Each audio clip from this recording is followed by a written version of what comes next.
Man, what's going on?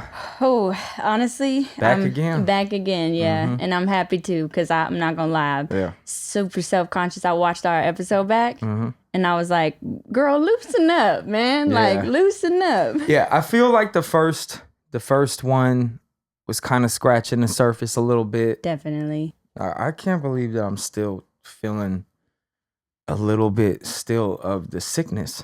Yeah. Man, I have it's actually called something. I used to just say I have a weak immune system. Yeah. Everybody knows that about me too.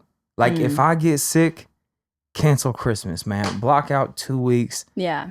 I don't know what that came from, but it's called like immunodeficiency or no, immunocompromise, and it just means like a weak immune system. Some people say it can come from like the lack of being like breastfed as a child and shit like that. Yeah. We getting serious right off rip over here. Yeah, I wasn't breastfed, man. I didn't get enough or something like that. I don't know. What's so crazy is that I read about For real, you too? not the immune system thing, but something affected me. I wasn't breastfed as well, maybe like for 3 days. But you want to say that again? Get that out again. I wasn't breastfed. I wasn't breastfed. Yeah. I wasn't breastfed. Man. But I found out that actually affected my my eating. Mm-hmm. I have no relation with food. Yeah, like my therapist actually helped me. What do you mean no So- relationship? No relationship with food? Yeah, like so basically when your mother breastfeed, I'm gonna try to wrap this up, but like when your Nah, mother don't wrap it up. Break it down. Okay, break it This is down. So, crazy. right. When I found it out, I was tripping out too. Cause like, I was like, man, I was venting to her about how I have a hard time eating sometimes and I have a hard time having any appetite. I really don't, there's nothing there. Like, I would really go a long time without eating a meal. And I was like, I don't like that. Like, I need food, like sustenance to keep going through the day. And she's like, so did your mother breastfeed you? And I was like, honestly, I don't think so. And then I found out and I went back to her. No, she didn't. Maybe like 3 days at most. And she said, so basically the nurturing part of when a mother breastfeeds you, that is like the nurturing from her to you. So then if you don't have that, food doesn't calculate in your brain as a comfort thing. Food doesn't register as anything as like a need. That's crazy. Dude. And so there's no pull there. That's crazy. That's crazy, but at the same time, like as somebody, and I'm sure I'm not the only one, as somebody who kind of struggles with weight, I'm like, that's kind of lit at the same time. Right. Because you're like, I ain't even got no temptation over here. I don't Dude. eat when I'm sad or eat when I'm... Yeah. I don't know if I eat when I'm sad, but did I cut you off? No, not at all. I hear people eat feelings or whatever it is, but at least I thought I didn't. Yeah. But then on this road to recovery, I ended up reading something, and it was like every time that you eat a bad meal, junk food, or anything that's like very pleasurable in the food department, that is in replacement of something you should be doing. Yeah.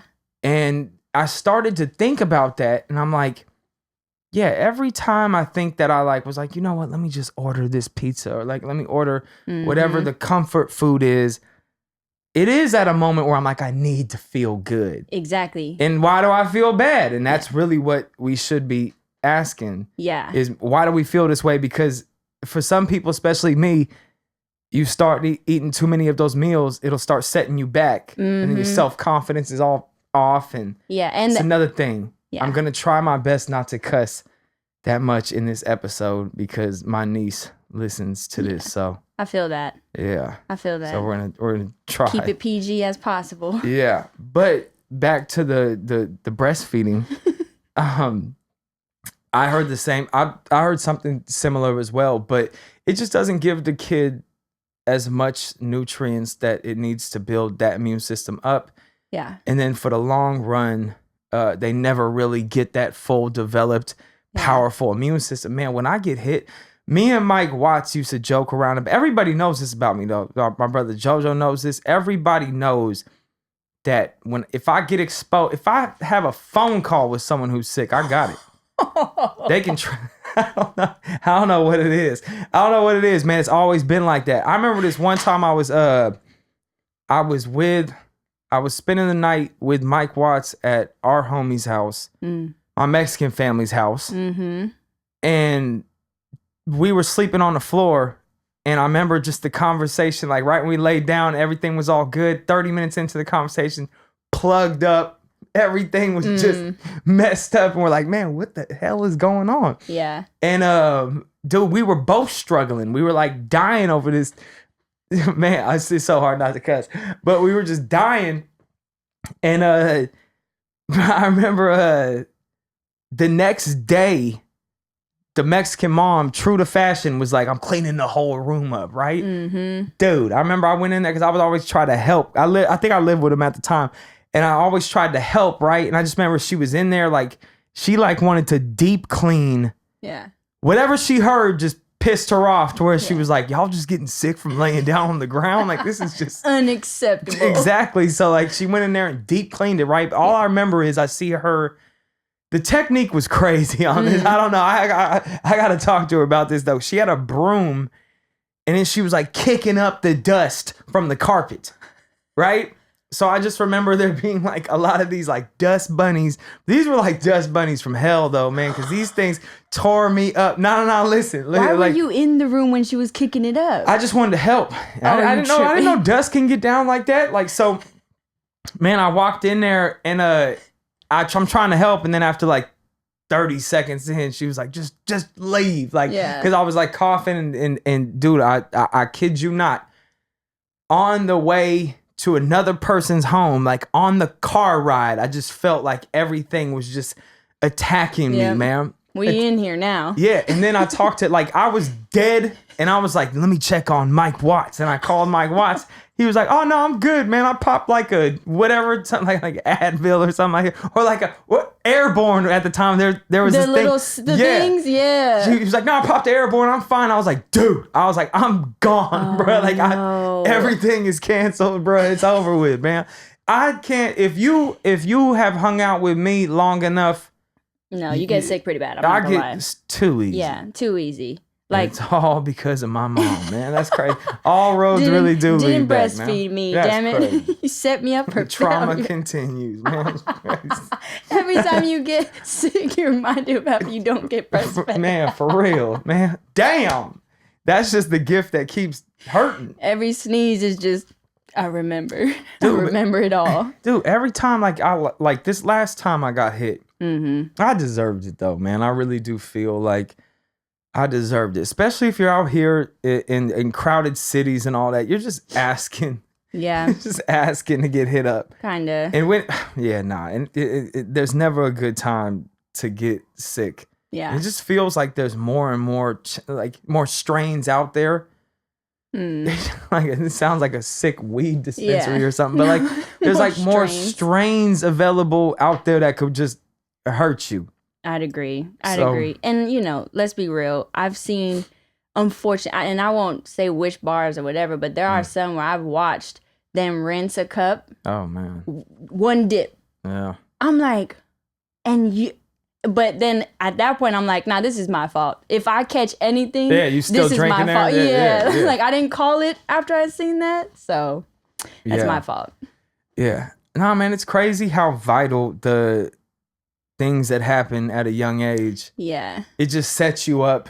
Like what we was talking about last time with all the childhood trauma, man, and sorting that out. I'm sorting out things in my 30s that happened in my 5, 6, 7, 8 years old and above. And I'm sitting here still plagued by those decisions. Yeah. And I'm glad that more and more people are talking about it, because now it perks people's ears. Yeah. And it makes people aware, them raising their kids. Yeah. They're like, man, I don't want to continue some of these cycles. And they're able to be aware of unhealthy patterns, I guess you could say, or just unhealthy ways of raising a kid. Yeah. But that kind of brings up the what we're going to be talking about today, which is the environment of the home and how that kind of shapes the child. And I wanted, especially some of the viewers, maybe they don't know, what was your upbringing like? Well, for starters, like my parents divorced when I was at like 4. So at that point, definitely like a straight divide. And my mother left prior to the divorce even being final. My mother moved to Hawaii without a word. Like, she didn't know, she didn't roll it out. Yeah. I mean, you know. Yeah, I'm not gonna lie. Disclaimer, the moms are definitely not gonna like this podcast, yeah, no. man. But the truth is the truth. And when you're healing, the truth is the most important thing to stick on. You know what? Let me just say this. I feel like this needs to be said. Right. I've held back so much of the truth. Same. Like, when I say so much of the truth. Like, because I was embarrassed. Yeah. You know what I'm saying? Embarrassed. And I don't even know what I'm embarrassed for. It's like not even... I'm a part of the family. Don't get it twisted. Yeah. I'm definitely a part. I'm accountable for what I contributed. But everybody has their own perspective. And everybody has their story. And everybody's been kicking their thing out there. Yeah. And I haven't. I've been very... Because I don't... There's a part of me that doesn't want it to be public, but that's a kind of a small part. The real part is I don't even want it to be true. That part. You know what I'm saying? That part. And it's like, I feel like when I say it, I feel like it's making it more true, but that's not true. It's actually very liberating to be like, man, this is just what it is. I can't cover for everybody, and I can't like warp my own story to fit theirs. Yeah. Or you know whatever. what I'm saying? Yeah. If you guys, like, I do not care if somebody in my family were to tell the truth about me. Yeah. I don't care. Yeah, because if that's what it was, then that's what it was. And the thing is I know that in the past I've been everything at one time. I've probably been all the bad things one time or another. You know, I'm not afraid to be accountable for what I did wrong. Right. You know, like if I did a friend wrong, let me make it right. Yeah. Like, live your truth. You know, I got nothing to hide. Yeah. You know, like, but yeah, I just want to say that in the future, and I don't know what's going to be talked about on this podcast, but I'm definitely going to be a lot more vulnerable. Right. Be a lot more transparent because it's the truth. Yeah. So go ahead. Mom dipped out to Hawaii without a warning. That's cold. Go ahead. Yeah, definitely cold. And also too, like, I think that a lot of us, so my sister, the oldest, my brother's in the middle, and I'm the youngest. And I'll try not to get ahead of myself, but like those dynamics alone played a big role of how it all played out and how we all experienced the same divorce, but we all experienced it differently. And so for me, my father got involved immediately into a new relationship. And I think that on top of my mother abandoning us, did a whole nother number of who he let in. Because this woman was not from America. And like there was already like a language barrier. So there's already a disconnection, should I say? Yeah. Am I going too fast? No, okay. Not at all. And I guess I have to verbalize my own disclaimer, but like, you know, all love and respect to my parents, my stepmother, whatever. But the truth is that my father moving on so fast didn't allow us kids to even understand that we were going through abandonment. We were going through the rip of the family. And then like, I guess I did some research. I forget what book it was, but it said like when your parents divorce, it kind of feels like you're experiencing a death for the child. And like in hindsight, it was like you're mourning, but you don't know it because your parents are still alive. It's weird. It's like a weird feeling of like, maybe you're mourning the family just being one. Yeah, definitely.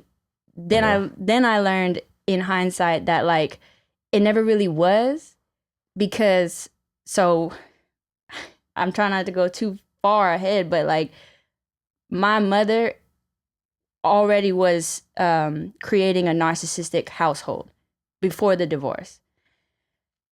My father's new woman had narcissistic traits as well. And I didn't know it at the time. It was like a narcissistic sandwich. Oh my God. Like it was, but so if that's all I ever knew, it was all normal to me. It's not like I had a loving mom and then the narcissistic one to like contrast. Yeah. It was like, it's all you know. this is all bad. So it's all. And then you pick up on those traits too. Yeah. 'Cause that's your environment you're coming out of. Exactly. And so a lot of it during, I don't know, I don't think anything of it. I'm just like coping, and that's how music came along for me. Because it was like, I'm just going to put all this shit here. Same thing, yeah. All this shit here. So if anybody, you go listen, it's like, it's all right there. And not to mention, like, you know, when you put out a song and someone listens and you can kind of get a little bit of insight, that is the inside of that person. Mm-hmm. Yeah. Well, if your parents are going to hear it and they're listening to your truth, yeah, and then there's still no acknowledgement, no conversation about, hey, so what's this about? Like, you're feeling these ways? You never told me this. It's heavy neglect. Yeah. Or it's just like more on top of the blatant. So it's like, I guess in a nutshell, if I could explain what was the household like, cold. And like dysfunctional. Oh, sorry. How you gonna cuss? Yeah. Sorry, I forgot. Sorry, Lana. No, it's all good. But yeah, like I couldn't explain it any other way. If I had to choose one word, cold. Damn. Yeah, because so yeah, like I said, it's such a complex topic, but if I could explain it like this, my mother's narcissism was more grandiose, so it was more blatant, and she shows up in these interesting ways of like, she'll throw you a really great birthday party. She'll do all the things that make her look like a great mother to the outside, but in the home it's like, you're not even asking me how school was. You're not even asking me why I'm sad. If anything, you're telling me to stop talking. You're talking too much, but I'm a child. Of course I'm talking too much. Like, see, the thing is with these issues is you have kids that grew up to be adults. Yeah. And did not treat their trauma. Yeah. And they're not ready to be parents. Yeah. Because they have kids and they're not catering to their needs because they still have things that are so unresolved. 100%. So they're still sucking up a lot of the attention in the room, and they're probably still coping, finding ways to distract themselves or escape their own thoughts, whatever it is. But they got kids, man. So they're on the clock. These kids are developing fast. Oh yeah. And these parents just aren't ready. Because I have similar where, because I know a lot about your story and vice versa. Right. Both of our mothers had these crazy traumatic childhoods. Yeah. And came out of just crazy drama to where me personally, I could definitely empathize with why my mother was the way she was. I mean, even though it's hard to be like, in the moment, especially as a kid, kids are naturally very selfish. Yeah. They haven't developed to even understand the world yet. So it's kind of just like, I'm feeling this way. Right. Help me. But I was groomed to know that my mom was the victim and my mom was the one that went through the crazy stuff. Yeah. You know, and I feel like even more so because I know your mother's backstory and I know her personally, she has that same thing and it's unresolved. So it's just wreaking havoc in the household. Yeah. And now the cycle spins off into you guys. Yep. And generational trauma. And yeah, so you grow up in a household that's dysfunctional, toxic. And so do you feel like, so let me ask this. So just for the listeners, when did you, so the mother leaves at 4. When did you see her again? So how that worked was we had a very quote unquote, and there's a reason why it's quote unquote, but strong family bond. Our household before the divorce was the house that all the families came over to. So it's like holidays, cousins are coming over, both sides of the family are coming over. when my mother left, we were always at a cousin's house, us 3 siblings. So it was like, you know, you're at your cousin's house. So in a kid's mind, you're like, I'm gonna go see my cousins. I know something's happening with my parents because obviously mom hasn't been around. It's strange, like, but I'm gonna go have fun with my cousins. I don't want to think about that. So then I remember it would just be like, we're at our cousin's house and it's like, mom's in town. It's like, I like that. I'm happy, but it's like, we never talked about this. Where are you going? Where are you coming from? Like, I don't understand any of this. And then, so and I actually wrote one of my lyrics. There's a song, one of my first songs that I wrote called Last Time. It said, then I saw your suitcase, hit me with a new face, going to a place I didn't know. Dude, I remember cousin's house, mom came in town, couple days staying at the house. And then one morning, I'm up at like 4 a.m. because she's getting up because I was young enough to where I was still sleeping with her. Because it's like, mom's in town, so I'm going to take this in. And then she's packing to catch a flight. But she doesn't say anything like, hey, no, there's no communication. I'm going back to Hawaii for a little bit. There's nothing. It's bye. Like, like that was how it went. And then it's like, all right, well, I don't want to feel that. That's too heavy. So I'm just going to go play with my cousins. So it was like, there was always a cousin's like house to distract you. To distract you. And that was how she popped in and out. And the part that's, I guess, messed me up the most was she still demanded us to call her. Like, why didn't you call mommy good night? It's like, where are you? It's very strange. Yeah. So as a kid, you want to please your mother because it's like your mother and you're like, oh, let me talk to you. But then you're getting accused of not talking to her and it's a strange dynamic. So the confusion was at an all-time high. So to unpack it later, it was like, oh, narcissism helped a lot of understanding. Yeah, and that's kind of why we drill this point home is because I feel like when people decide to just go about life on their own and you know it'll just figure itself out and I always just say you're probably not at your full potential. Yeah. You know, like when I was in the thick of depression, anxiety, and childhood trauma or whatever, I was functioning at such a low frequency. And that's when I really opened the door for a lot of that self-sabotage. That's kind of how I dealt with the messed up childhood, the neglect or whatever was just by being a bad kid, rebelling, finding validation in the streets, just like, you know, the majority of people where I'm from.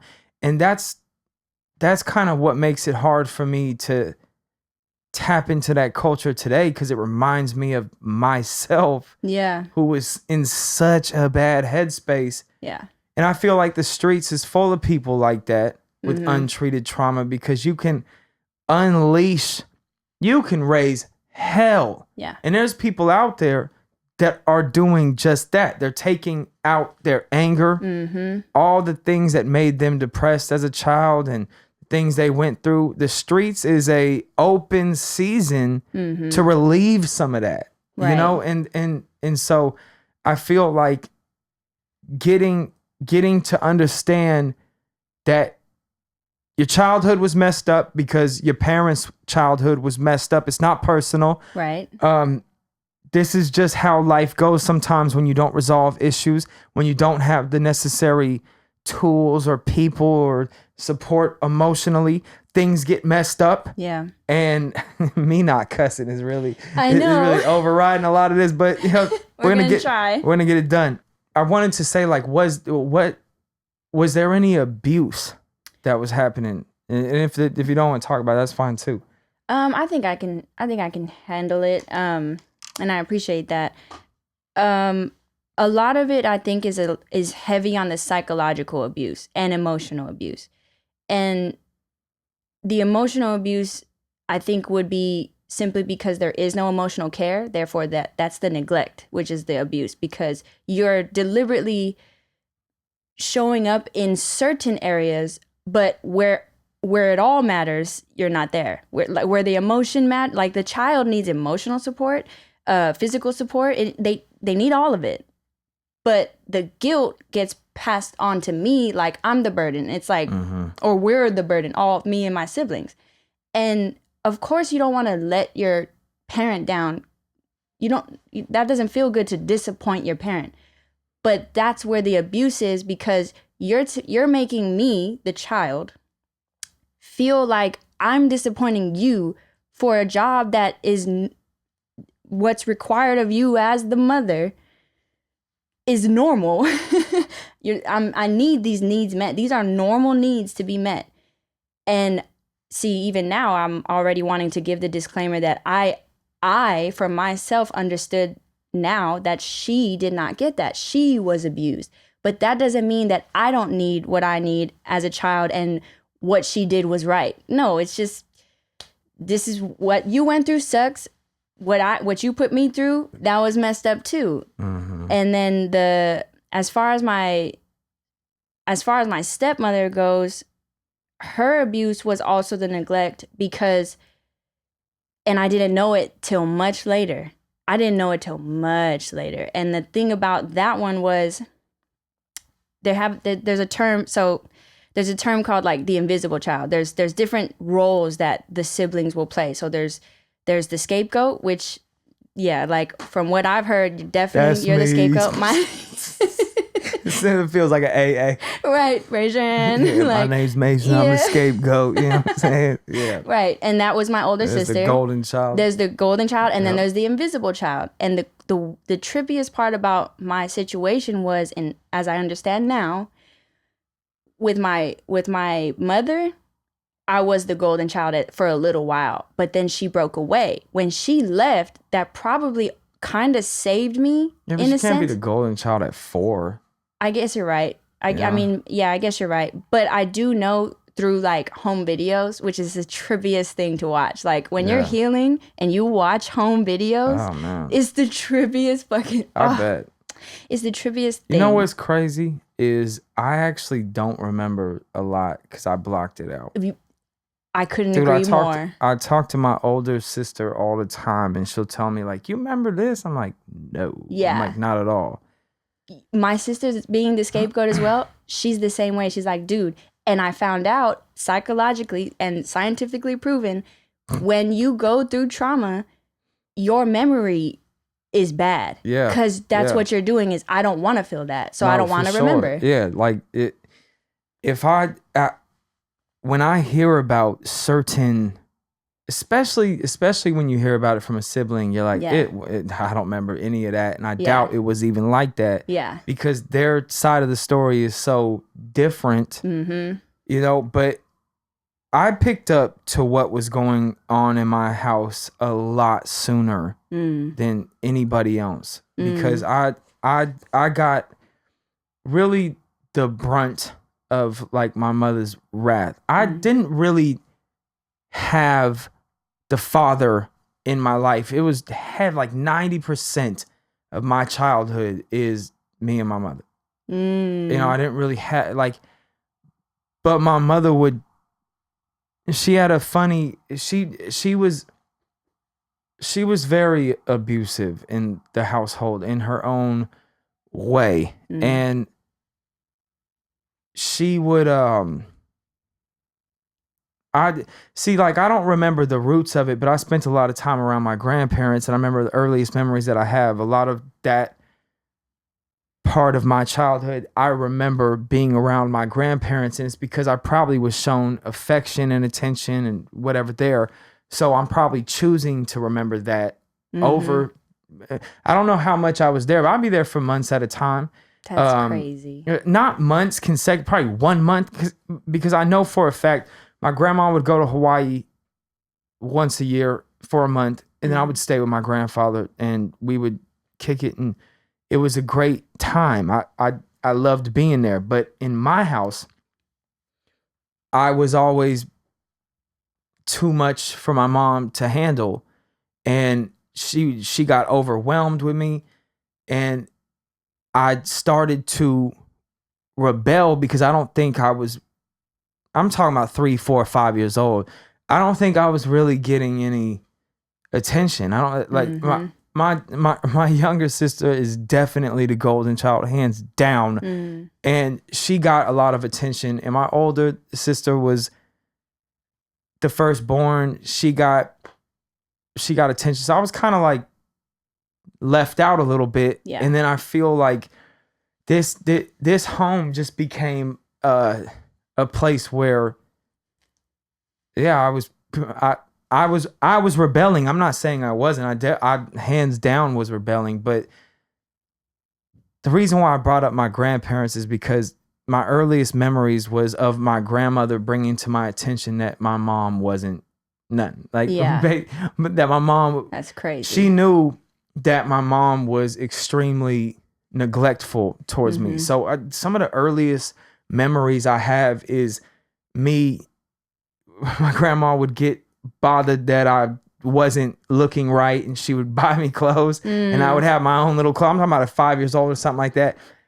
I'd have my own little clothes at my grandma's house, and then she would comb my hair, and she would tell me things about my mother of how, she would tell me, don't listen to her. She was like, you're special. Don't let all this bother you. And what's funny is, when I started to get older, I resented my grandma for that because I defended my mother. It's crazy how that happens. Yeah, and I kind of cringe when I look back at it. Yeah. Because there was a couple of times I even told my grandma, like, hey, don't talk to my mom about my mom like that. And I'm thinking to myself, I'm like, damn, this girl was on point. Caught it before I caught it. Like, yeah, and she was the only one that would have those conversations. But my mom being a narcissist, needing to control the whole household, and my father never really being around too much, but my father enabled my mother. He just said, hey, listen, like, if there's a problem going on, I'm coming home after working this long day. He's catching hell from my mother. My mother's telling him that I'm too much to handle. So now he's coming into my room and disciplining me. The way he would do that was with the belt. And I'm not saying it was like out of pocket. I accepted it. Right. I accepted it. I got to an age where I just knew, this is going to come with, 15 lashings or whatever. And I just accepted, that was kind of the way that things went for a long time. But after a while, I started to turn extremely cold. And then there was nothing really there for me inside of that home. Yeah. And then the outside world opened all the way up for me. Yep. And then I became pretty successful out there because that's where I'm getting the pat on the back. That's where people are telling me, good job. Yeah. And then I go home and I get punished, and my mother's running through my room all the time. My mother broke I feel like she damn near made her own category of narcissism, broken, trailblazed the new path to narcissism for real, because she ended up becoming a Protestant Christian, and she used, and a lot of people aren't going to like this, and I've never spoke about this, but she used that for control. Wow. And it's the truth. Could you give us an example of how it would be used? If not, if not, it's all right. No. She would, well, they all have these verses that they cling to. They have certain things that highlight, that kind of reinforce whatever they're pushing in there. But the way that my mother would use it is my dad wasn't really religious like that. Okay. She would start to put on him, saying he needs to be closer to God and closer to this and that, and he needs to be more involved with this and all this stuff. Right. And she would force him to go to these churches and all this, and this is just so he submits to her. He's not leading the household at all. We thought that my mother was 5150 before all of this. A lot of people would know, your mom's a little off, So my mom was definitely pretty wild, and she didn't know how to regulate her emotions at all. Right. So she would have these flip outs. I can totally understand that. And Yeah. relate. She would if she couldn't get her way, she would completely flip out. Yeah. And that's narcissistic rage. We didn't know it at the time. But my mom would say like the Holy Spirit led her in to the room, and if she found something, I'm getting whooped that night. You know, like, so, but that happens so often, like that it just kind of became the way that the house is. And I started to tune this stuff out. Right. And I immediately knew it wasn't God. Right. Immediately I knew that there was like a year, like maybe 11 years old or something like that, where we went to like a new church. She would bounce around church, typical Protestant person, try to find that perfect church that fits your needs. And, you know, like my mom needs to be the center of attention. She needs to play a position in the church. Wow. She's going to go and find a church where she can like get validation of being this high spiritual leader. Like she's got all the answers, you know, like that's kind of what she wants to do. Different strokes for different folks. Right. That branch of Christianity is not for me, but and my mother was raised Catholic, and she kind of like paved her own way over, and you can see why, you know, because it gives her so much more control. Right. But yeah, that's what was happening. She was finding. Yeah, but she was just finding things that I was doing, and it was just her trying to control everything. And if I wasn't that, then I was an embarrassment to her, and it was all out war towards me. And you know, there just wasn't that when I went through therapy. These horns out here. Dude, it's been crazy traffic today. Yeah, it's so distracting too. Man. It's the Thanksgiving and all that. But drive safe. When I went through therapy, having to unpack all this, and I realized that I barely had a birthday. Like I never even had a birthday. Like I was like, bruh. You were 1,000% the scapegoat. Barely had a birthday though. Like my birthday's on a December 31st, right? Mm-hmm. So my mom would take me to whatever like church gathering she's at or whatever, and it would make it like, and it's his birthday or whatever it is. But you know, I never cared about it. Right. I never cared about any of that. Like I wasn't a kid. Every once in a while, if you're gonna keep beating me or you're gonna keep taking everything away and strip searching my whole room and everything like that, then yeah, I'm gonna, you know, lash back out. But for the most part, man, I took whatever the discipline was and went about my business. I didn't really complain too much. You know? Yeah, it sounds so like there's something that I came across recently, and I think we somewhat touched on this recently in conversation. But you ever heard of Tim Fletcher? So he's like a trauma expert, especially complex trauma. And what he was saying was the dynamics of a scapegoat. First of all, what he said was this is very key to know about the scapegoat is that the scapegoat of the family is the only one being honest. Like in this is the only person in this dynamic. And they say that the scapegoat, the reason why that they rebel is because they are rejecting this facade. Dysfunctional family. And because it's being painted as we are a happy family, but really, you know, as the person of your emotional intelligence is intact, you're you know what I mean? Like you're being put in this position of being blamed for no reason. So all of these things are adding up. So it's like the rebelling part is almost a good thing at first. But then if there's no communication after that, after you voice it, then it goes down the road further of rebellion, and then that's how it turns into like whatever it backfired on you know? Yeah, I would say like I didn't know when I paint my childhood now, and I tell you guys like it was a little like neglect and abuse, and I even have a hard time even saying that it's abuse. And the thing is, dude, my psychiatrist was like, bruh. She didn't say bruh. You got the coolest psychiatrist. She said, hey, bruh. Of course you were, bruh. Who's your psychiatrist? but she got you mashed up.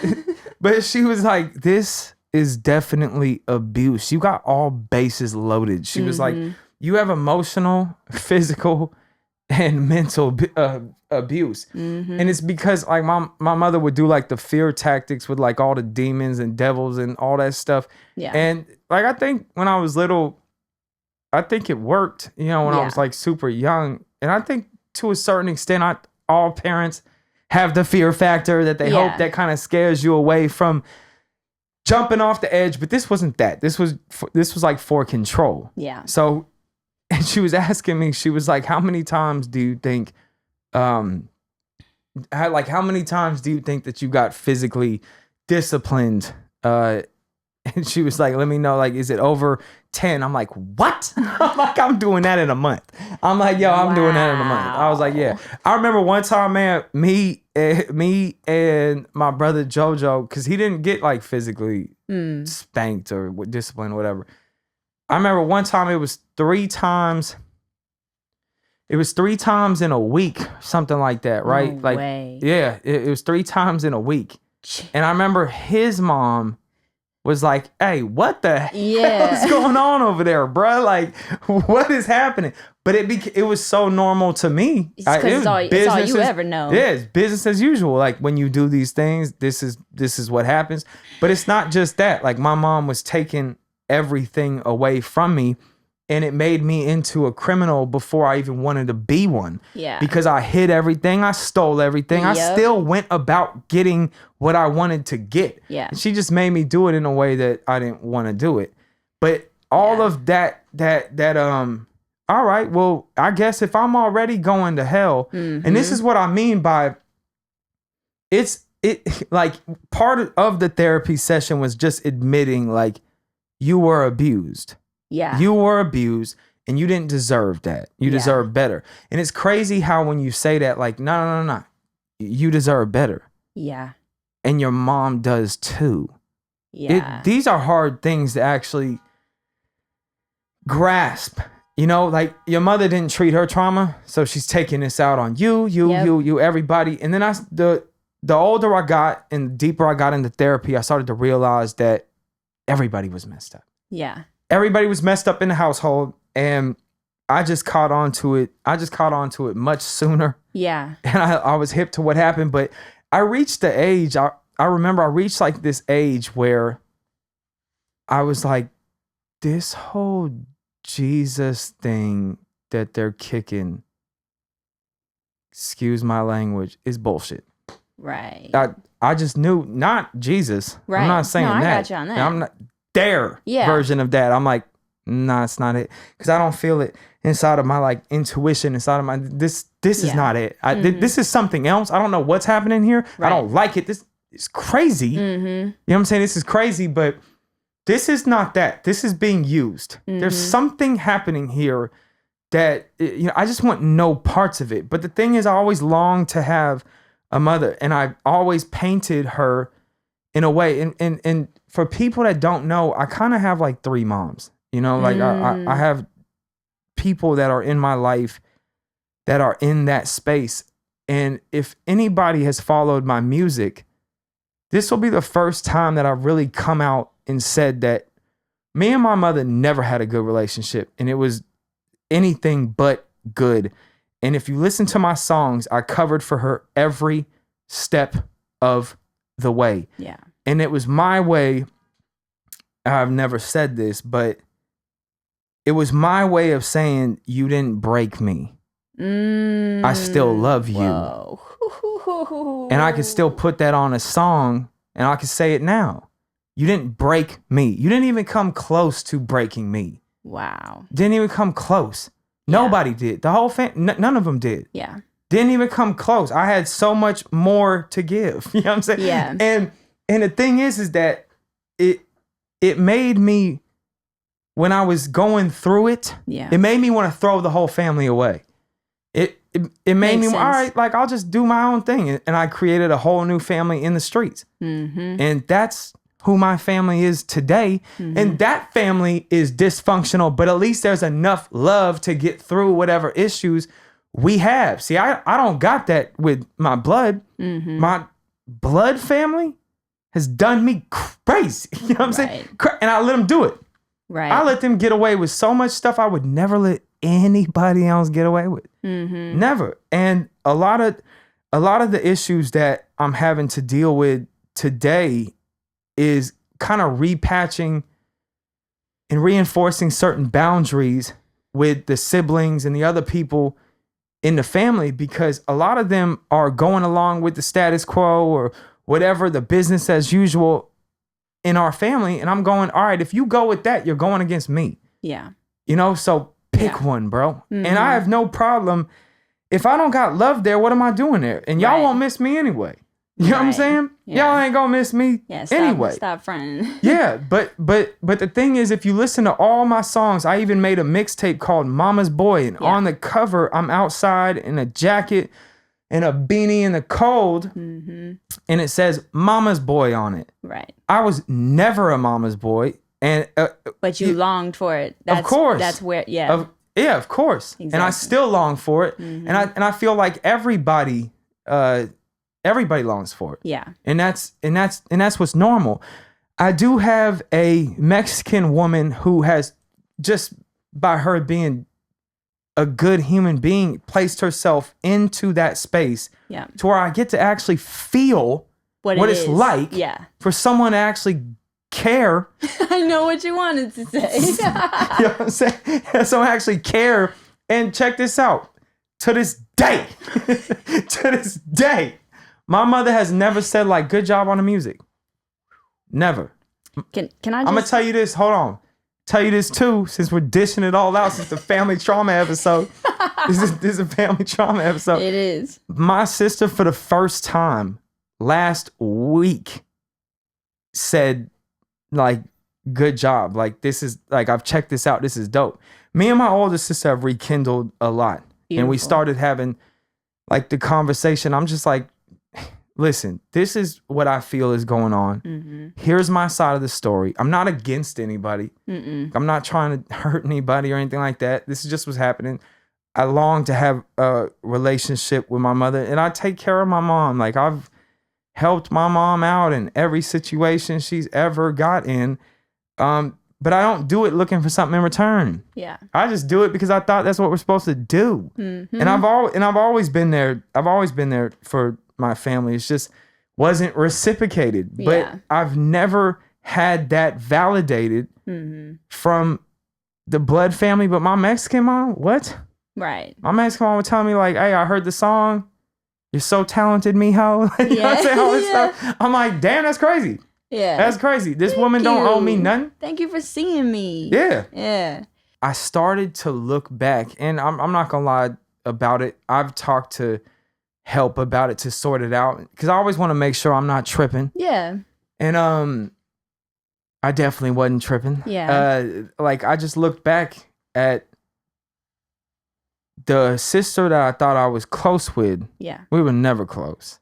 You know, we were never close. We might have been tight because we were in the same household, or we had to be in the same places at the same time, but the actual care for my feelings, for what I go through, was non-existent, and still is.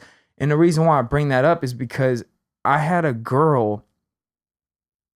This is how crazy I was about protecting the image or trying to uphold this family loyalty that just wasn't there.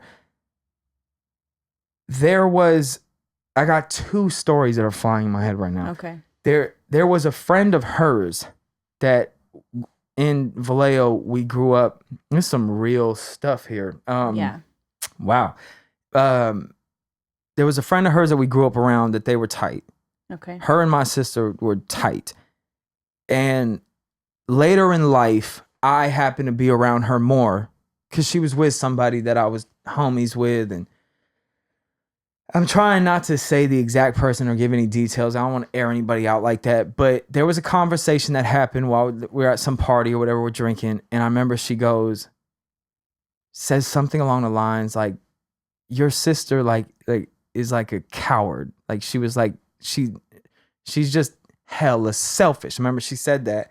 And I remember I told her, like, yo, don't talk about my sister like that. Like, Yeah. you know what I'm saying? That's supposed to be your friend. I don't know why I had this much like hostility or I was this intense, but I remember shutting it all the way down. Yeah. And I remember her popping up back at me and was like, I know your sister. I know your sister. Like, I've been friends with her. I'm just saying, like, she's this. And I'm like, well, you can't say that. Right. You know what I'm Which is, saying? it's Like, totally valid where that came from you, because that's your love. yeah. Then, probably in the same 2-year period or something like that, I'm with a girl who used to be homies with my sister. Mm-hmm. And she, because she's like, listen, man, like I can't really be with you.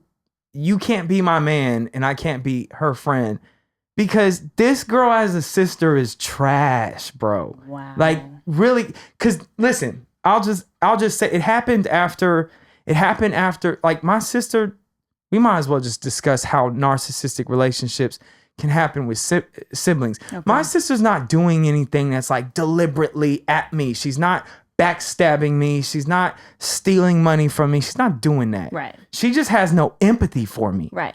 So she just doesn't care how I feel about things. Right. So if she can get validation or if she wants to do a certain something, she's gonna do it. It's not personal. Yeah. She just doesn't see my feelings in it. So yeah.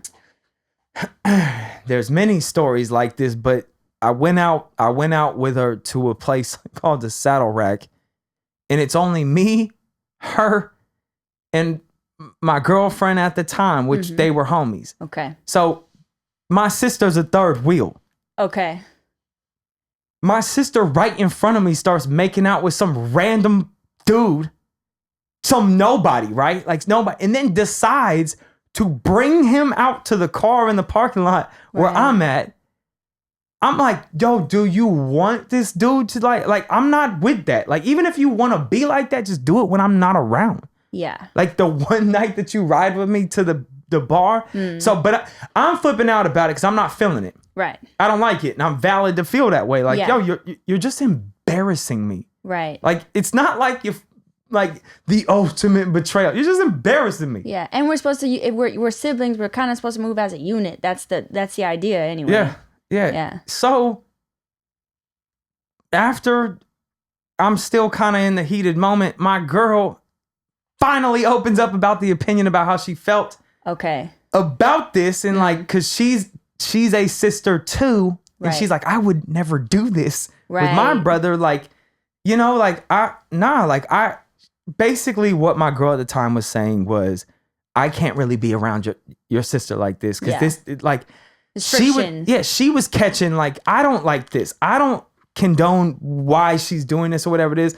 But my sister can care less. Right. Like less about it. But I checked my girl for talking about my sister. You know what I'm saying? And I checked it like that. So there's a lot of people that are close to me that have peeped this. Okay. And have been like, bro, you're going to have to holler about what's going on between you and your like family. Is there like something I missed, or is there something, you know, like why is there zero support for you at all? And it's kind of like, all right, now I got to bring them through this whole story of childhood trauma. I'm not going to do that. I'm just like, yo, it just is what it is, and keep pushing like most men probably do. Yeah. But you know, that's the thing, is that I've learned to not take it personal. Yeah. I'll set my boundaries with her. Right. And just say, hey, look, whenever I'm around you, you don't care about my feelings. I know it sounds like a little kid, like my feelings, but that's the truth. Right. You know, you're going to do things that are going to make me feel like you don't care, or whatever it is. Yeah. And I know that. So now it's up to me of whether I want to put myself through that or not. Yeah. Yeah. Yeah. And the thing is I still love my sister. I wish her the best. And there's no like animosity towards nothing. You know, there was a time when it did get dark, and you know, I cringed because there's a lot of times that I actually did confide in my sister, and I'm like, you was confiding wrong. Bro, little did you know, bro. Like there was, so to talk about like divorce, my parents should have got divorced a lot sooner. Very man, I feel that. Yeah, because it just created more toxicity in the home. Yeah. You know, and my mother wasn't gonna work on nothing. So come on, let's get this cracking. Like, you know what I'm saying? But you know, finally it did happen, and my mother immediately gets with somebody else. Right. And I wasn't even talking to my parents at this time. It's the craziest thing. I wasn't even talking to my dad, nothing. And my sister, the one, ends up bringing my father to my house when he was going through it about the divorce. And she's like, yo, can we just hang out? Can you help? Whatever. I let him in. And I'm still holding so much against my father at this time too. Like I was like, I don't know if I want to hug him or punch him in the face. You know what I'm saying? Yeah. Matter of fact, I probably would have hugged him during this time. Right. Anyway, he, you know, after that started to unfold, me and my father started to get close. And I started to realize there was one conversation I had with him. And I knew immediately it's not him.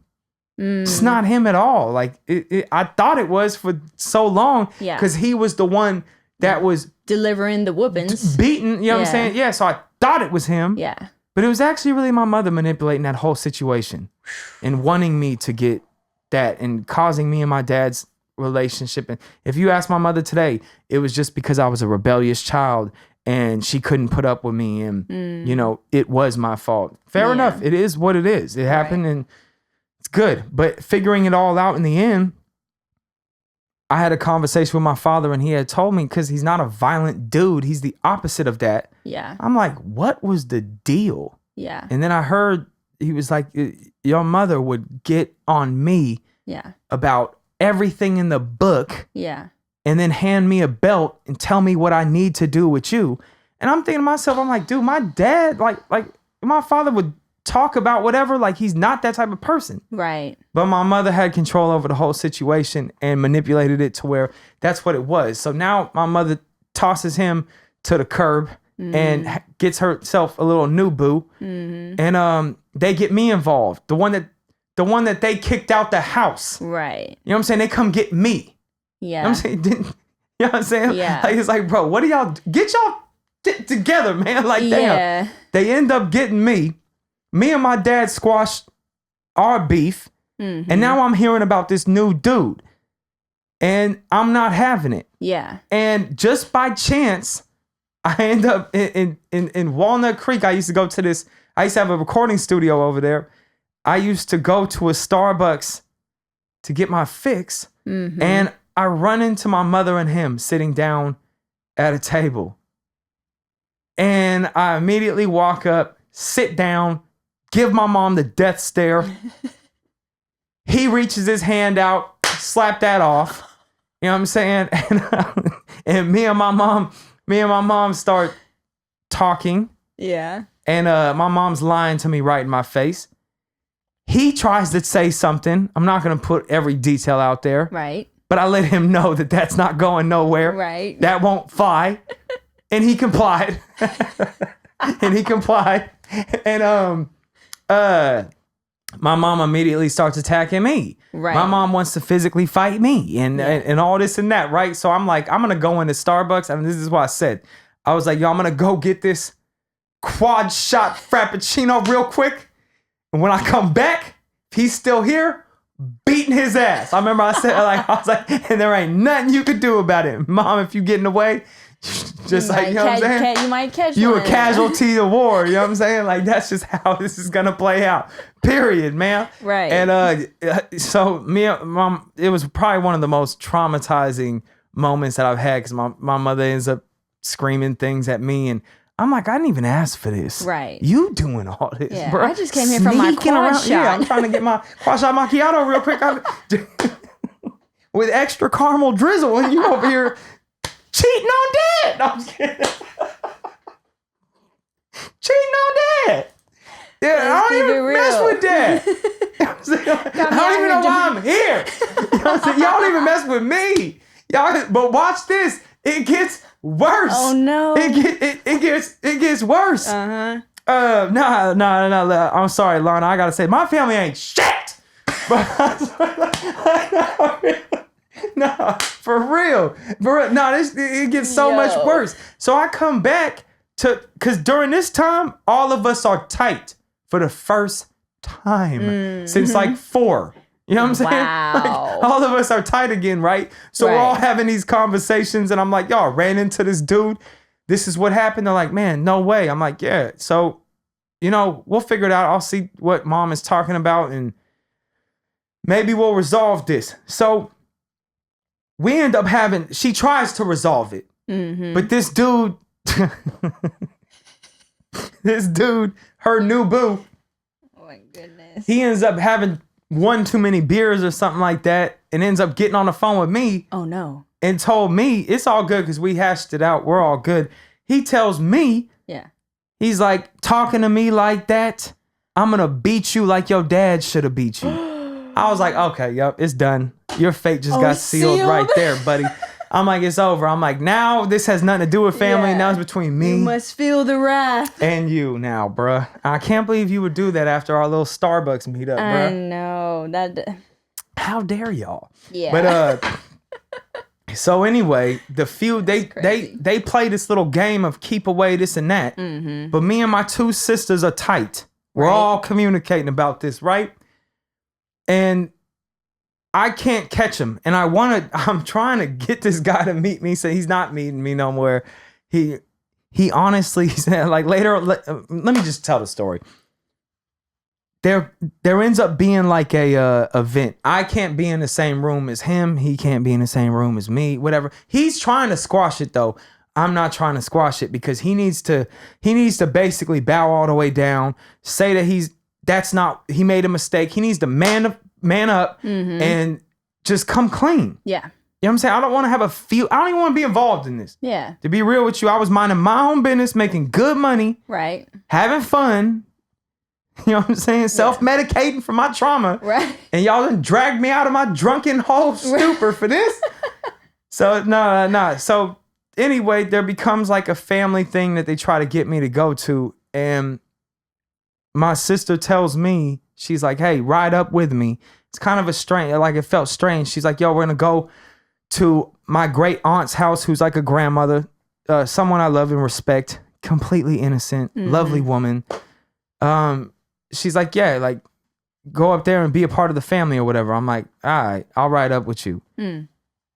So I end up walking into the house and it's a couple of other uncles and a couple other family members there. And they said like, yo, mom's coming. You gonna be okay with that? I'm like, yeah, I'm all right with that, But there was never gonna be her little new man or whatever coming. Well, surprise, right. He ends up walking in while I'm in like my grandmother's house. And I feel betrayed. I feel set up. Yeah. And everybody's like hugging him and everything. And he tries to do the same thing. And I slap the hand out the way.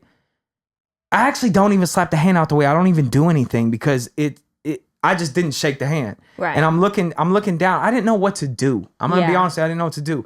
In my mind, I immediately knew that I'm not going to disrespect the home. My aunt's house. Yeah. Not doing that. Right. Like, that's just out of pocket. Like, yeah. It's one of those people that you respect so much. Yeah. And is so innocent to anything that I wouldn't even want to yell in front of her. Right. So what I did was I removed myself and I sat in the corner of a room looking at my family while they all tried to have like this holiday and they played a board game. They played a board game for like 2 hours and my sister participated in the whole thing while I'm looking at her going, I'm sitting alone. My sister didn't even have the backbone or the care or the empathy, the correct word, for my feelings being hurt, for lack of better. I'm from Vallejo, so is she. There is no excuse for this. Right. There's no, and we're blood. Yeah. And you know exactly how I feel because I've been confiding into you about how I feel. And this is how you do me. So I sat, I took all of that in. I shut the hell up about it. I rode back with her knowing that she most likely threw me under the bus for this. Yeah. is what it is. You know what? I actually skipped through something before that. Before that, this sister betrayed us again. She was at a party, and this is when we were all like team dad, I guess you could say. Mm-hmm. We were like, man, this just isn't right. Because the way that my mother was going about it wasn't right. It was weird. And going about the divorce? Yeah, and just a new man out of nowhere and but like just shoving them in our face all the time, you know? And it's like, nah, this ain't gonna fly. Like, I don't even be around y'all that much to even deal with this type of stuff. But now that you guys are doing this, but anyway, my sister went to like a family gathering and we had asked her, we're like, yo, did mom bring the new man there? She was like, nah. Later on, a picture surfaces and it's of my sister smiling shoulder to shoulder with the enemy. That's cold. Yeah. Then when we brought it up, basically she made it just sound like it just wasn't her problem. And I'm like, that right there. Yeah. That right there. I should have just put the boundary up and be like, girl, you just don't, it ain't personal. Fine, it ain't personal. You just are incapable of being my friend. Like, I don't know whose friend you need to be with this. Right. But I don't know who's going to accept this, but it ain't me. I'm not accept. That's crazy. Anyway, finally, my mother is trying to resolve this, and she says that the new boo is trying to resolve it too, right? Like, check this out.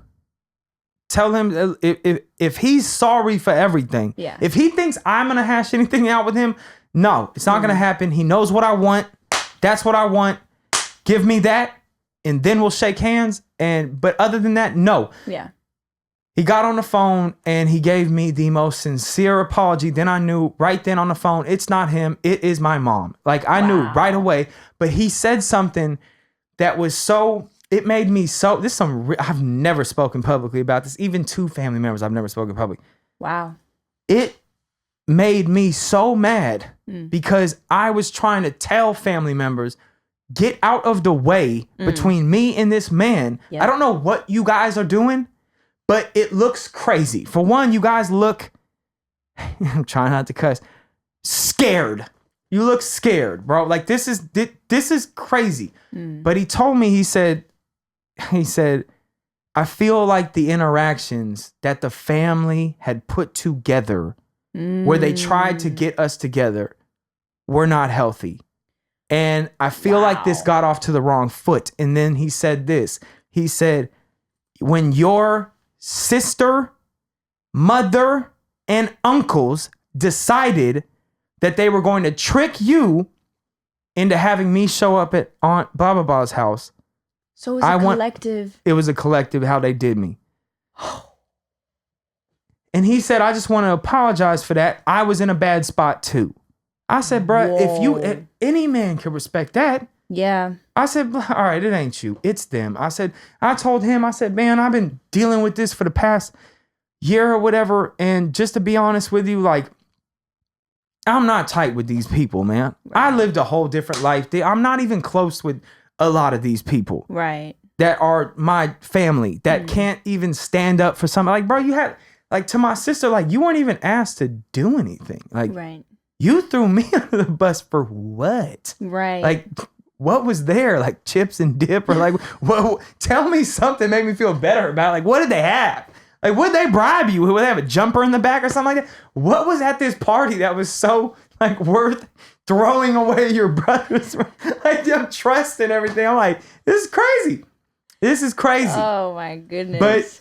But anyway, it gets much darker than that. To kind of drive home my point, I kept attempting to create some sort of relationship, giving every excuse in the book of why that would kind of be okay. I'm like, you know what? These people are kind of softer, or they just don't like confrontation, or whatever. Like, whatever. And I'm like, it's okay. It's all good. Then I think it is all okay and all good. And I end up going into one of my darkest depressions where I was totally suicidal. Like it was the wall. Like I felt it. Yeah. I just felt it. Like it just finally surfaced. This is not working. Yeah. And no, I'm not gonna lie. I remember it got yeah. It was bad. Yeah, the panic attacks that were happening. It was bad. It just felt like the end of the road for me. Mm-hmm. And it scared me because I know that there was a chance that I would do it.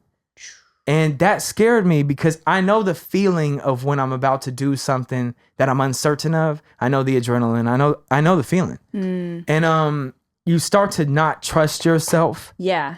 And I had went through, and before I even got suicidal, I was semi-homicidal with certain thoughts and ideas, but it wasn't,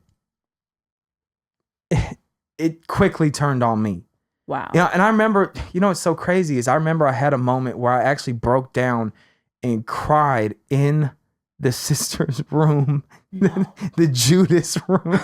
No, I'm just like, I broke down and cried. I broke down and cried because I was really thinking of hurting family members. Whoa. Because I was like, nah, you guys are going to stop this? Yeah. You guys, is this really what you want?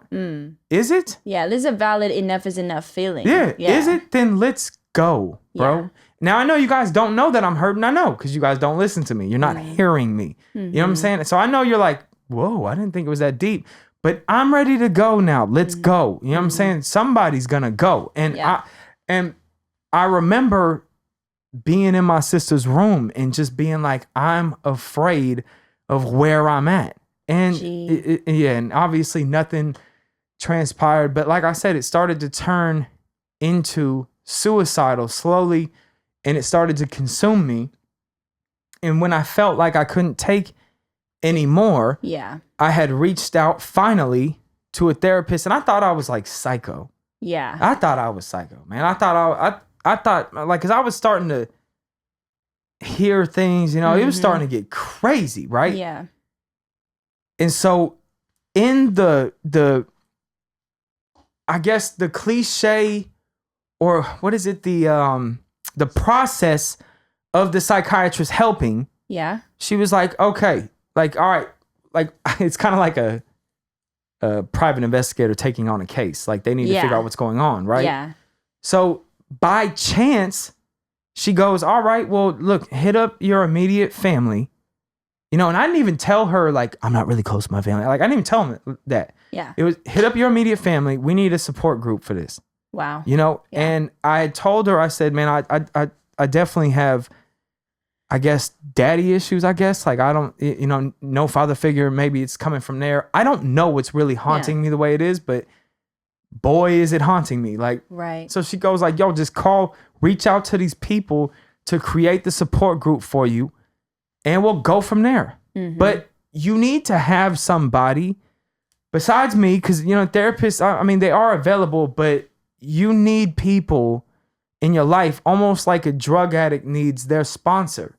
Yeah. I guess, I don't know if that's like if he's suicidal type of thing. I think that is when it's that bad, they're like, right. we need to get family members involved. Because that was the first conversation I had was, where is it at? And I'm like, it's that bad. Yeah.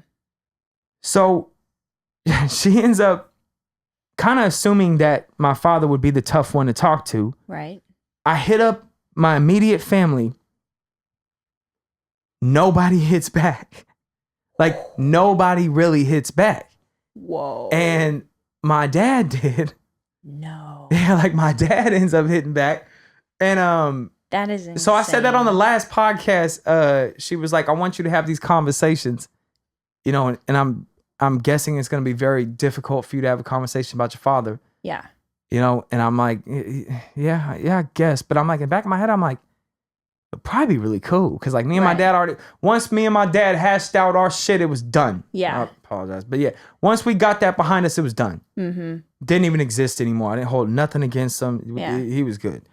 So I'm like, nah, that's not going to be hard. And when it came back, all three of the women, there was nothing. And then the psychiatrist goes, okay, I know that probably hurts. She goes, but that is the best news.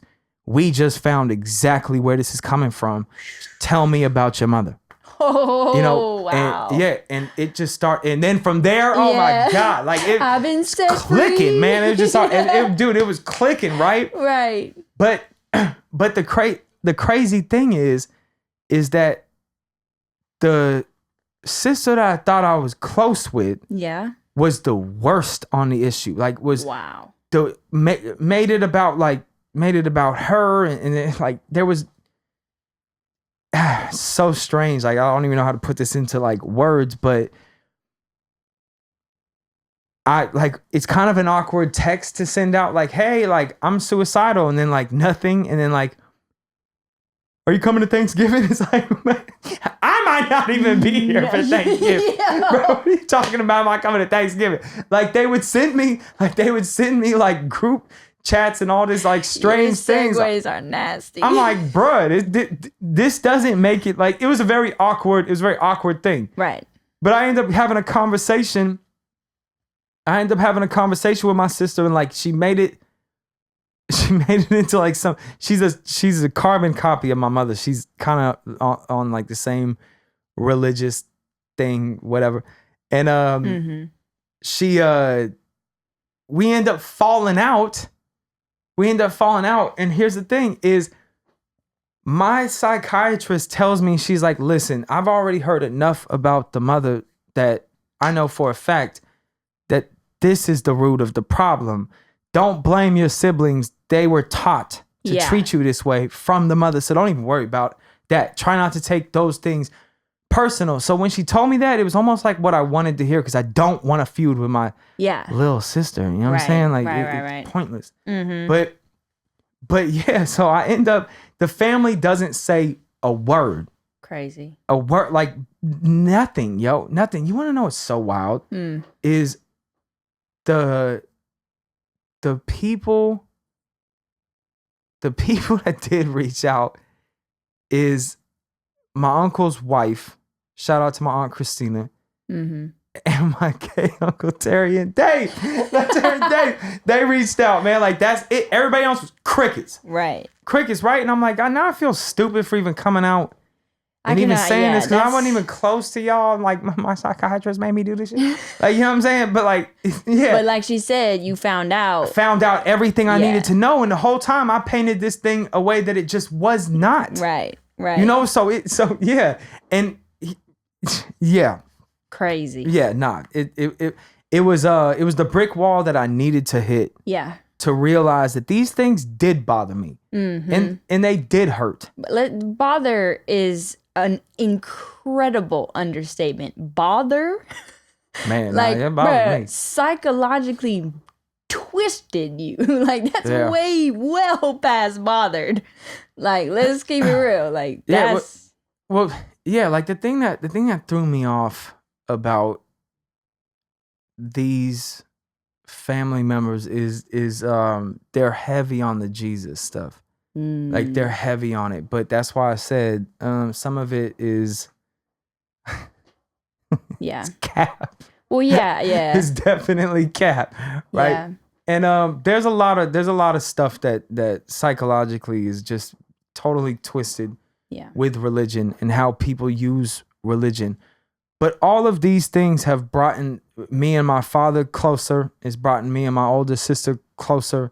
We're able to just have communicate about certain things that you know were done wrong. But not a lot of that stuff twists a lot of people and turns a lot of people off of religion. And I feel like there's a lot of, we kind of took a turn here, but I feel like a lot of people, especially in some of those Protestant churches and little this denomination or that denomination, they create this like Christian social club that they gather in there, and everybody in there is all perfect and all that. But what are you doing outside of that? Right. Are you helping anybody? So I actually heard that one of the types of narcissists, and I just recently heard this one, Dr. Ramani, she's like, I love that girl, expert on this stuff.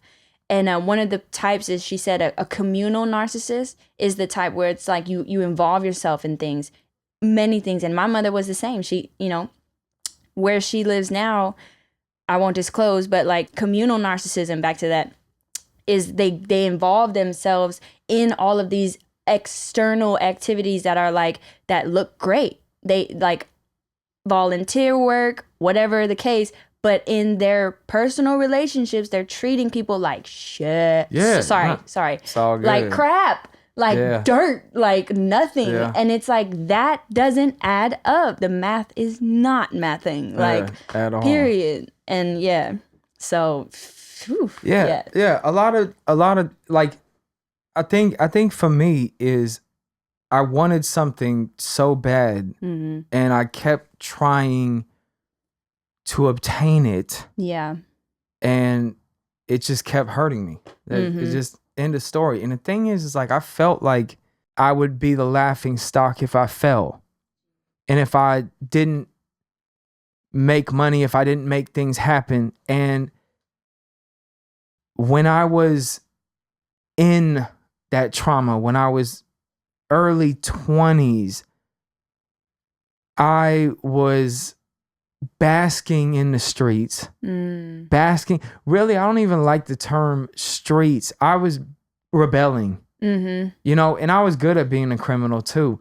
I thought I had my trauma in check. Yeah. Because I was smart enough to see, and I had a lot of good people in my life, good people for the streets that saw that I wasn't the dumb one, and they kind of took me under their wing and kind of made the unholy alliance where I was given more opportunity to do things in the streets, but at the same time, more opportunity to go to prison too. Right. You know, more opportunity to get in a lot of trouble. But I was jumping at those things for the wrong reasons, because I was like, I'm going to show people I will run circles around you. I don't care if you're an uncle. I don't care if you're a dad. Pile them all together. Yeah. I'm going to ball on them all. And bunch them together if you want to. And I'm going to make something of myself. Yeah. You won't be able to stop me. Right. You can try. I encourage you to try, because I am hungry for competition. Yeah. I have this drive inside of me. It's your fuel. Yeah. Yeah. And I have turned this negative thing. This is what I thought in my head. Yeah. I turned this negative thing to work for me. Yeah. And now look. Now, but I'm broken on the inside though. You know, I it came at quite the price. Yeah, and the thing is that in the streets, you think like you're gonna get like this trophy or this, like if you make it or whatever. They do not care about you because they're busy dealing with their trauma too. They don't care about you. They will trick you off for a little bit of nothing, man. Wow. And everybody is truly out for them. If you're living in the streets, and that's your life, you almost accept that at any time betrayal can happen. Yeah. It's just a part of your life. I dealt with that stress on top of whatever was haunting me underneath with the family and all this and that. And I thought that which is a whole lot. Yeah. I could definitely get to you, but I tried my best to maintain it and make it look. I said it in raps, like I made it look easy. Nobody even knows anything, and the thing is that it wasn't easy, y'all. No. I'm just gonna admit it to y'all right now. It wasn't easy, bro. Like I was sacrificing a lot, and I was making sure that, you know, I would structure my criminal activity like it was a legitimate business. I would have like quotas, progress reports, all types of shit. Yeah. And it was all to make sure I never hit the ground. Yeah. And I would see people all the time kind of living a life where the self-medicating gets too much, and it did for me too. It did for me too. Right. But at the time I had it in check, and I'm seeing people feeding this exterior image. I can care less about that. Yeah. When I was on the grind, I cared about the dollar, because I seen that that's what it always boiled down to. Yeah. And you had these people that, I'm kind of ranting now, but you had these people around the hood that party their ass off Yeah. and then hit rock bottom, be like, can I get $100? Wow. Like, bruh, what? You Yeah. want it from me? The one that was sacrificing, not doing all this and that, and Yeah. you know? Let me just say this because, Please. and I'm not trying to like, blow smoke your way or anything like that, but hands down, undeniably, you are one of the most resilient people I know. Hands down. You are one of the strongest, most resilient people I know.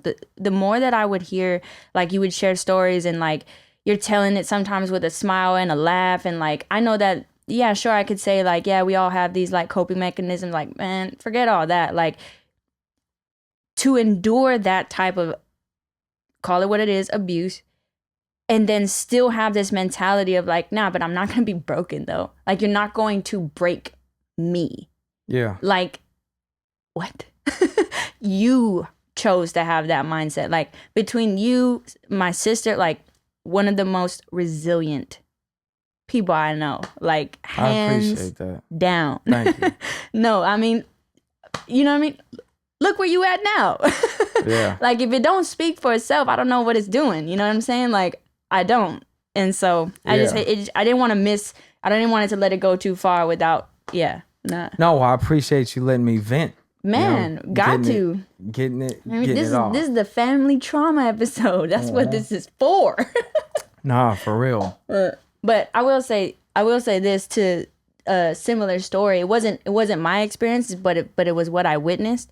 So when my mother moved to Hawaii, if I may, like, venture off. Please. Okay, so this is all in hindsight, of course. Didn't know it at the time. And I'm so the way my sisters, our age differences is my sister being the oldest, then 3 years later, 3 years apart, my brother, and then 3 years apart. So me and my sister are 6 years apart. So when my mother moved to Hawaii, there was like maybe 1, 2, 3, 4 years go by where we're not in contact with her like that, just maybe over the phone.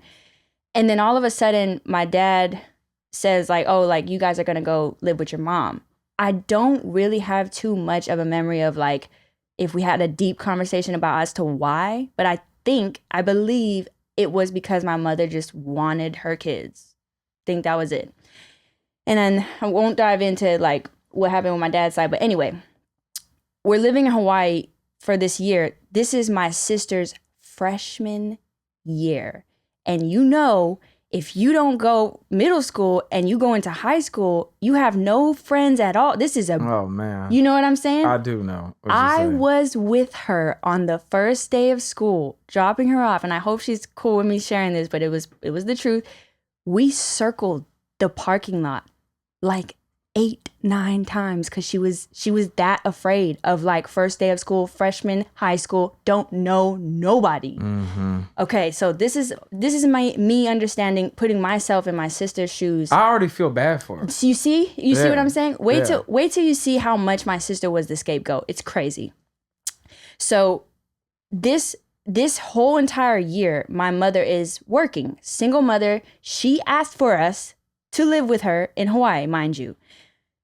Single mother, so while we're in school, she's at work, but then we get home before her, so it's free for all. Mom's not home. Big sis is in charge. So it's like, do whatever you want. I'm big sis, I'm cool sis.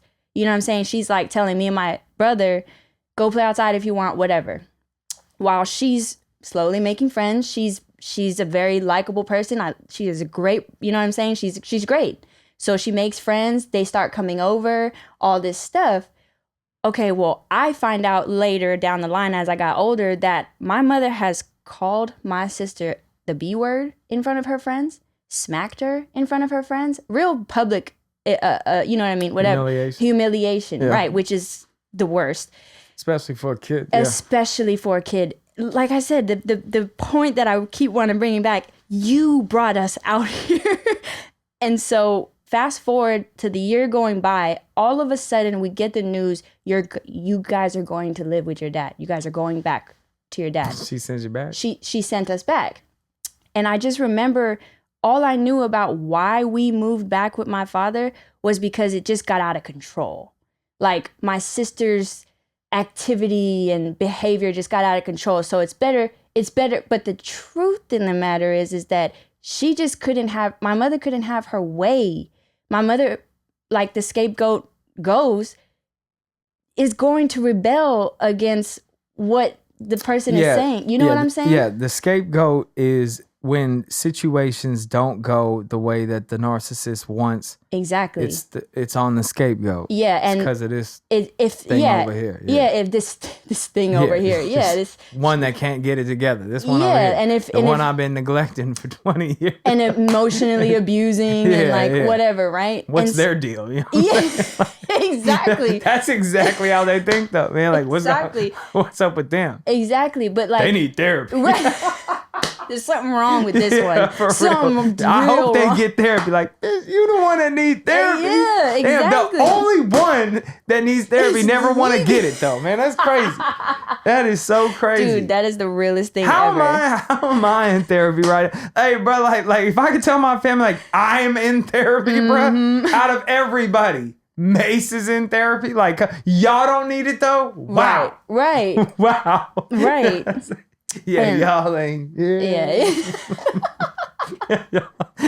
That's crazy, man. But you want to know what's wild though? What? Is actually having the conversations like to my father about it. He was like, I'm thinking I'm about to get some therapy. Let's go.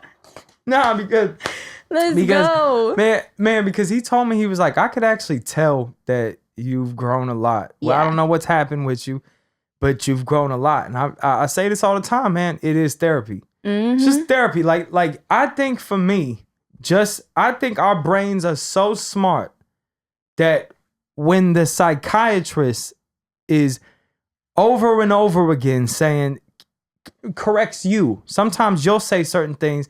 Just like I said, if I said, my childhood when they were disciplining, when they were abusing. Yes. Let's get this right for your brain to know. Discipline is something completely different. If it was discipline, they would still have a relationship with you today. It's abuse. You know what I'm saying? It's abuse. Like they had a decision that if they wanted to mend whatever they was doing in punishment, they would still have a relationship with you on the other side. They chose not to. Right. Chose not to. So constantly getting to hear the truth.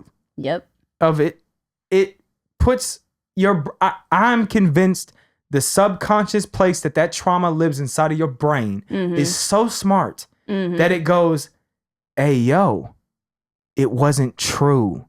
Yeah. After a while, I'm not saying it all will go away. There's times where it still hits me today and I think it'll hit me for the rest of my life, but it's not as heavy and it doesn't paralyze me. Yeah. Doesn't intoxicate me to where I can't do what I need to do anymore. I think your brain is so smart that it recategorizes where all of that pain and hurt was. Yeah. It's going, hey, listen, this girl knows what she's talking about. She's making sense. You know it's true. And your brain does the rest. And it just starts to feel lighter and lighter. So that's what people are seeing. Yeah. With the change. And this is why it's really burdening me as a rapper, because I'd be the first one to say that if you're going to try to outstreet me, you got it. You could have it. Right. I have my doubts that you were as big as you say you were, but you could check my resume and all the whatever you want with me. And if it's not good enough for you, okay, cool. I'm not going to fight you on it. No. I'm not, because a lot of the, call it what it is, self-destructive behavior that I was doing in that life was a version of me that I no longer am. Beautifully said. So I don't have any, I'm not going to fight you for it, bro. You want it? Go ahead, bro. It doesn't resonate with me anymore. Be all you can be. I see things for what they really are now. Yeah. And this is how I know it's getting real. Yeah. Is that I'm no longer really liking the type of women I used to like. Wow. I'm no longer really I'm growing. Yeah. I'm growing. I'm no longer hanging out in the same environments that I used to hang out in. Right. I used to report to the sketchy environment. Like, you know what I'm saying? Like, bruh, didn't even matter where I went. Like, I'd be on vacation. I'm going to the hood spot. I'm going on this. It's like, what are you doing, bro? What are you doing, bro? Like, this is crazy, bro. And I'm getting into fights almost everywhere I go. For what? Right. For what? Yeah. We trying to regulate. Nah, because there's a bunch of people out there that's how they seek validation is they're the tough guy and they want to prove their self, and because they're super insecure on the inside, this is how they're going to do it. And I'm going to put myself in a vicinity to where I'm going to trick off my freedom or lose my life or have to do something to somebody else for what? Yeah. But that's how I was programmed. Yeah. But I could see that even in women, like the women that I talk to, I'm like, this ain't doing it. This just ain't doing it for me anymore. For sure. And I feel like that's the interesting part about trauma is that it leads you to doing things. And then when you're in those things, because we lack something where we're supposed to get it, we're trying to find it somewhere else.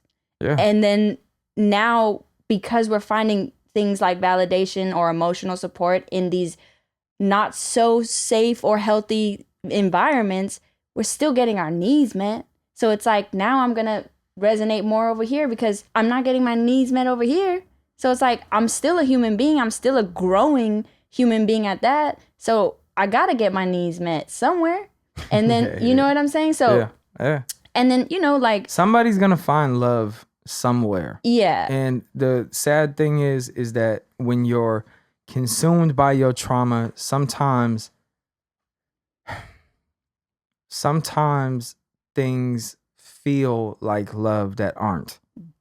And you end up getting yourself into a situation where you're going to open yourself up to get hurt. And I see that. Like, I've watched men and women, more so women though, I'm saying this, I've seen women go from bad to worse because they get into a relationship and I'm like, okay, 8 years ago, you know, you were 26, you get out of a relationship, you're still okay, baby girl, come on, you're still good.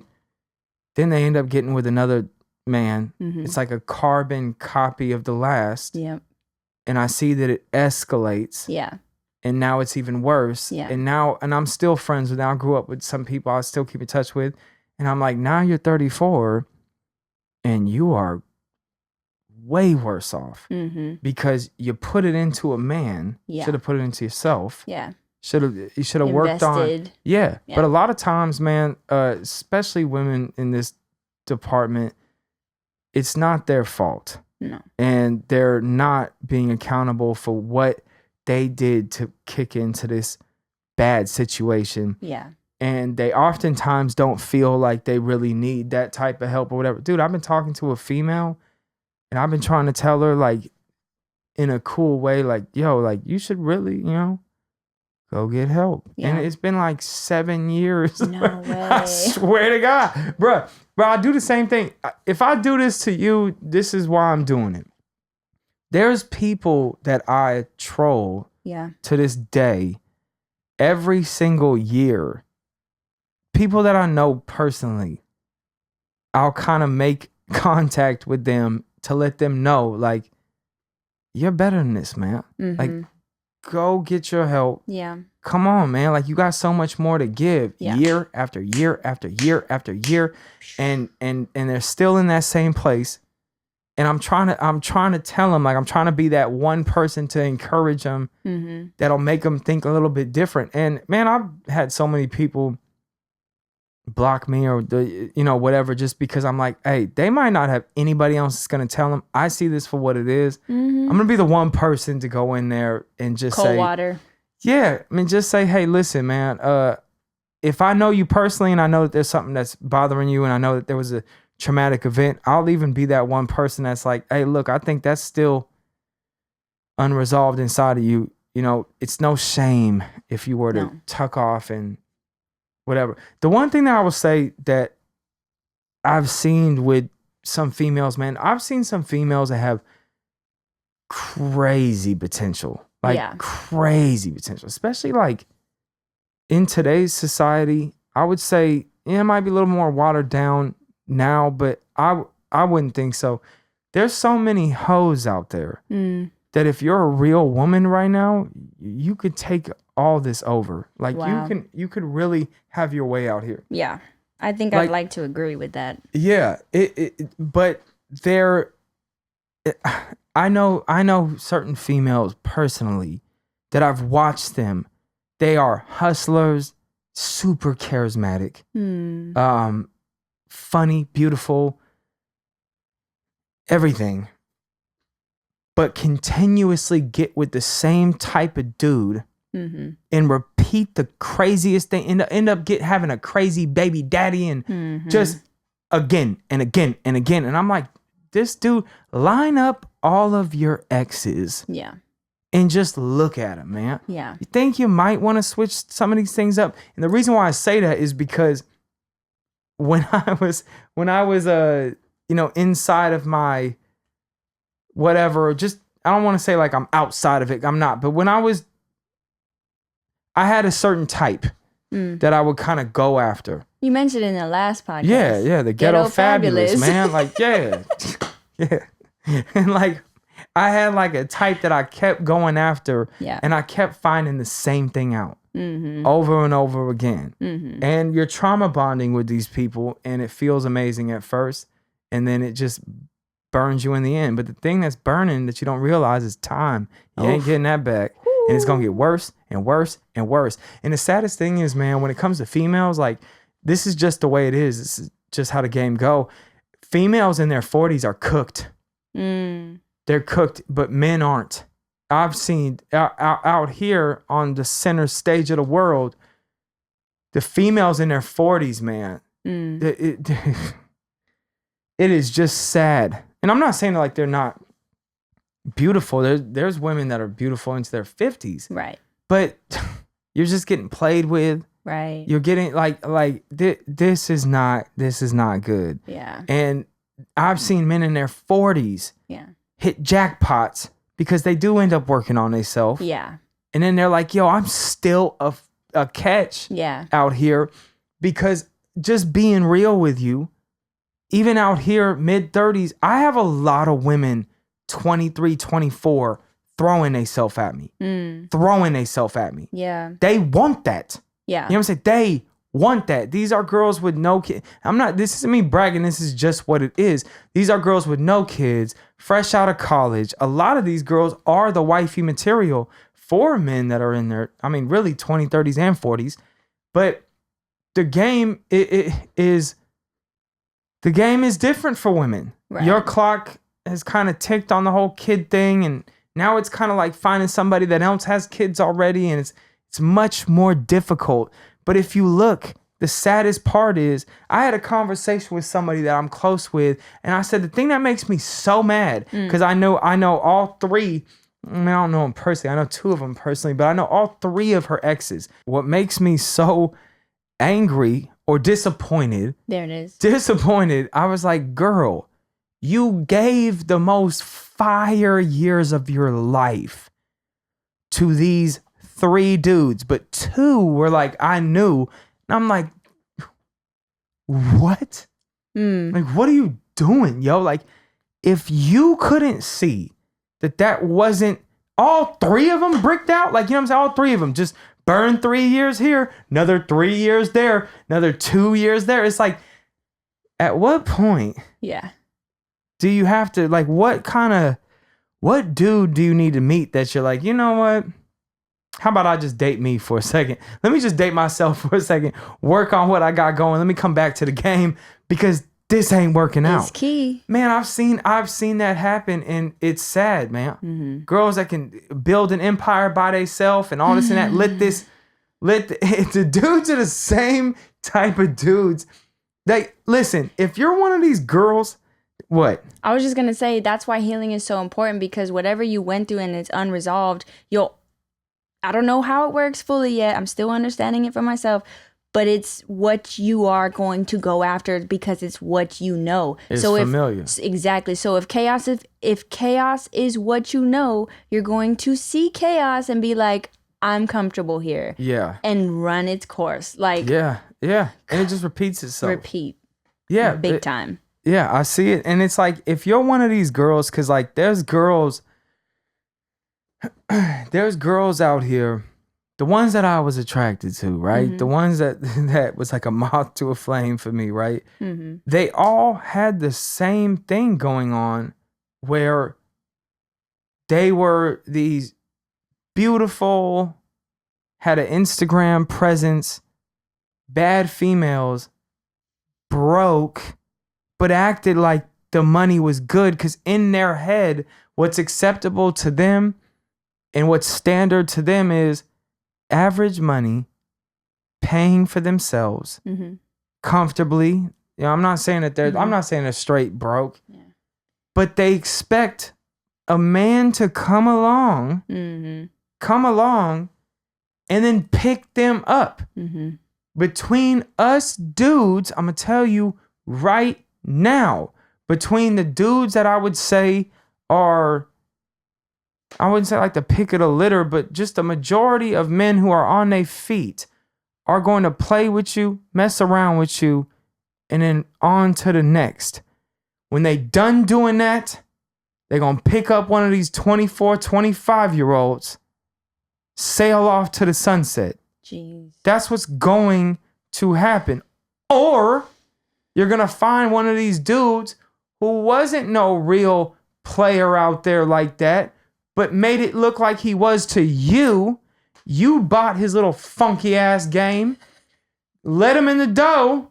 He ran his little cracker jack play and it burnt out. And then you're like mad at yourself, like, man, or mad at him. Yeah. You should be mad at yourself, right. But you're mad at him, like, man, he changed on me. No, he didn't. Right. He was the same. Yeah. We all knew it. Yeah. You guys just want a certain type of dude. So they're like, what do they like? They like chains or whatever you seem to like. They'll be exactly that. Yeah. You know what I'm saying? But the thing is, like, why are you going for so much that's on the outside? There's a reason why you're doing that. Right. The reason why you're going, and I was too. Right. Same. I was too. Same. Do you know what I'm saying? Mm-hmm. So I'm going for the girl with the BBL. I'm going for the girl that has, the lips done and all this and that. And it just over time, I don't want to really put this out there too much, but I feel like that has really run its course. And now I'm looking at it and I'm like, I just see the trauma. I just see, like, I do, man. I see through. I swear to God. I totally hear that. I swear to God, yo, because when you meet a girl who's secure with herself, no real crazy work and stuff like that, there's something that's so beautiful about that. Yeah. Because it's pure. Yeah. And men pick up on that like crazy. And the thing is that when you're running after, hate to do this, when you're running after the girl that's got the BBL, the big body and all this and that, you're wanting people to look at you to give you some validation like you a real dude out here. You got you one of them ones. Yeah, and everybody knows it and this and that. But those are the wrong reasons. Those reasons will not last. It's going to break up. It's going to break up bad too. Yeah. It's going to be super toxic too, because that girl thinks she's the blessing on blessings. And it's... Yeah. And not to mention, looks fade. Oh, yeah. Like, so if you're going to go in for fade looks real fast. You keep working on yourself like that. Keep busting up your face like that. Yeah. Keep going under the knife. Like, it's crazy. Yeah. Like, and then, I feel like the angle that could be used in a female's mind that takes that approach is like, well, I thought that's what you wanted. Well, it's like, well, see, that's why healing is so important, because you still need what you need to heal. And so does that other person, and everybody just needs to heal. Man, I would argue though, like I would really argue that, see, like when I was in my trauma, you want to know what really kind of messed me up? Is I had read a book called The Dark Side to Social Media. And they have part 1 and 2. And the dark side of social media started talking about like what narcissistic women do on social media. Okay. And it started to talk about women that poke their ass out and women that do all these things. And it dissected how like the thought process of a woman who's willing to do that. No way. Yeah. Because it's the impact that we have. Without social media, you wouldn't even have the idea of going out there to show your ass off on, you know what I'm saying, on the gram. So the social media presents this platform and you start to have the idea because you see other people do it. And so the woman is like, hey, I want some of that attention. But from who? Yeah. That's the creepy part that creeped me out. Yeah. And so when it was like the woman doesn't care, she's reached a point to where she's so addicted and she's so deprived, or she got done so dirty, or she's so hurt in her trauma that she said, F it. Yeah. And now here's my ass. You know what I'm saying? It didn't get broken down like that, but that's pretty much the gist of it. And once I read it, I couldn't unsee it. Yeah. And now, and it talks about that literally with everything. It was saying like the girls have to keep going further and further. So it was talking about even a girl in a nice dress, provocative pose, right? Like no man really likes that. Wow. No man really likes that. So what I was saying is that ruined me is when you said, isn't that what they want? They want this and that. I would argue that if you're talking about what we want to have fun on a Saturday night, and you're it, baby. Yeah. But what we would want to bring home to our mom, or what we would want to tie down, you are the opposite of that. You couldn't be further. Right. I'd be willing to bet. I'd be willing to bet. Even in my dysfunctional whatever, if you gave me a plain Jane, listen, I'm a grandma's boy. If you told me, all right, we got Cardi B, or we got, I don't know any, like, who's an actress that's a little bit more plain? Julia Roberts. Whoa, that's old, but you know what I'm saying? So like, hey, Cardi B's age? but look though, a young Julia Roberts. Okay. Taking her. Right. Bringing her to grandma. Right. You know what I'm saying? Candace Owens. Candace Owens, somebody who's not, more of a respectable person. Now she has political views you might not agree with, whatever. I'm picking her. Yeah. I'm picking her. Cardi B is not coming to meet my grandma. Right. It's not going to happen. Right. So that's kind of my whole point. Why do you think Offset was cheating on her left and right? Because you don't respect yourself. You can't make the case that you're a respectful woman doing what you're doing. Right there. We might play along with your little game and be like, you know what? Yeah, you are. And I don't care about the fact that you used to do X, Y, and Z. But I do. You definitely do. Yeah. Definitely do. And the thing is that like I see potential in a lot of the trappers and a lot of the people out there. Like I see a lot of potential because I was one. And I want people to grow out of that because life is so much better on the other side of that. And the craziest thing, man, is that if this doesn't let you know that this shit is for trauma and not money, you have girls out there that are soliciting themselves for average things. You guys are not going to convince me that I have lost my marbles or whatever. Talking with no cuss words is crazy. I don't give a rat's ass, man. For real. They got me talking about losing my marbles over here. Man. Yo. It's crazy. But PG version of this podcast is comical. For real. Let me tell you something, Jack. Listen here, Buster. Hey, for real. To say that's worth it. Yeah. To say that like, oh man, I'm gonna show my whole body off. Yeah. Something that is so pure. Yeah. Should be very sacred. Couldn't agree more. I'm just gonna sell this off. Yeah. The craziest part is the OnlyFans girls that don't even know what they're gonna get. They're selling they're like $10.99. Like, bruh, what happens if 4 float in?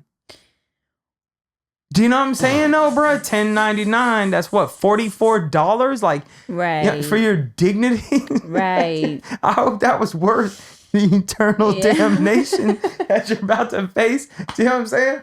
Like, bruh, that's so crazy. Yeah. And that's coming from somebody that used to trap. Right. Go get your money. Yeah, and you're healing.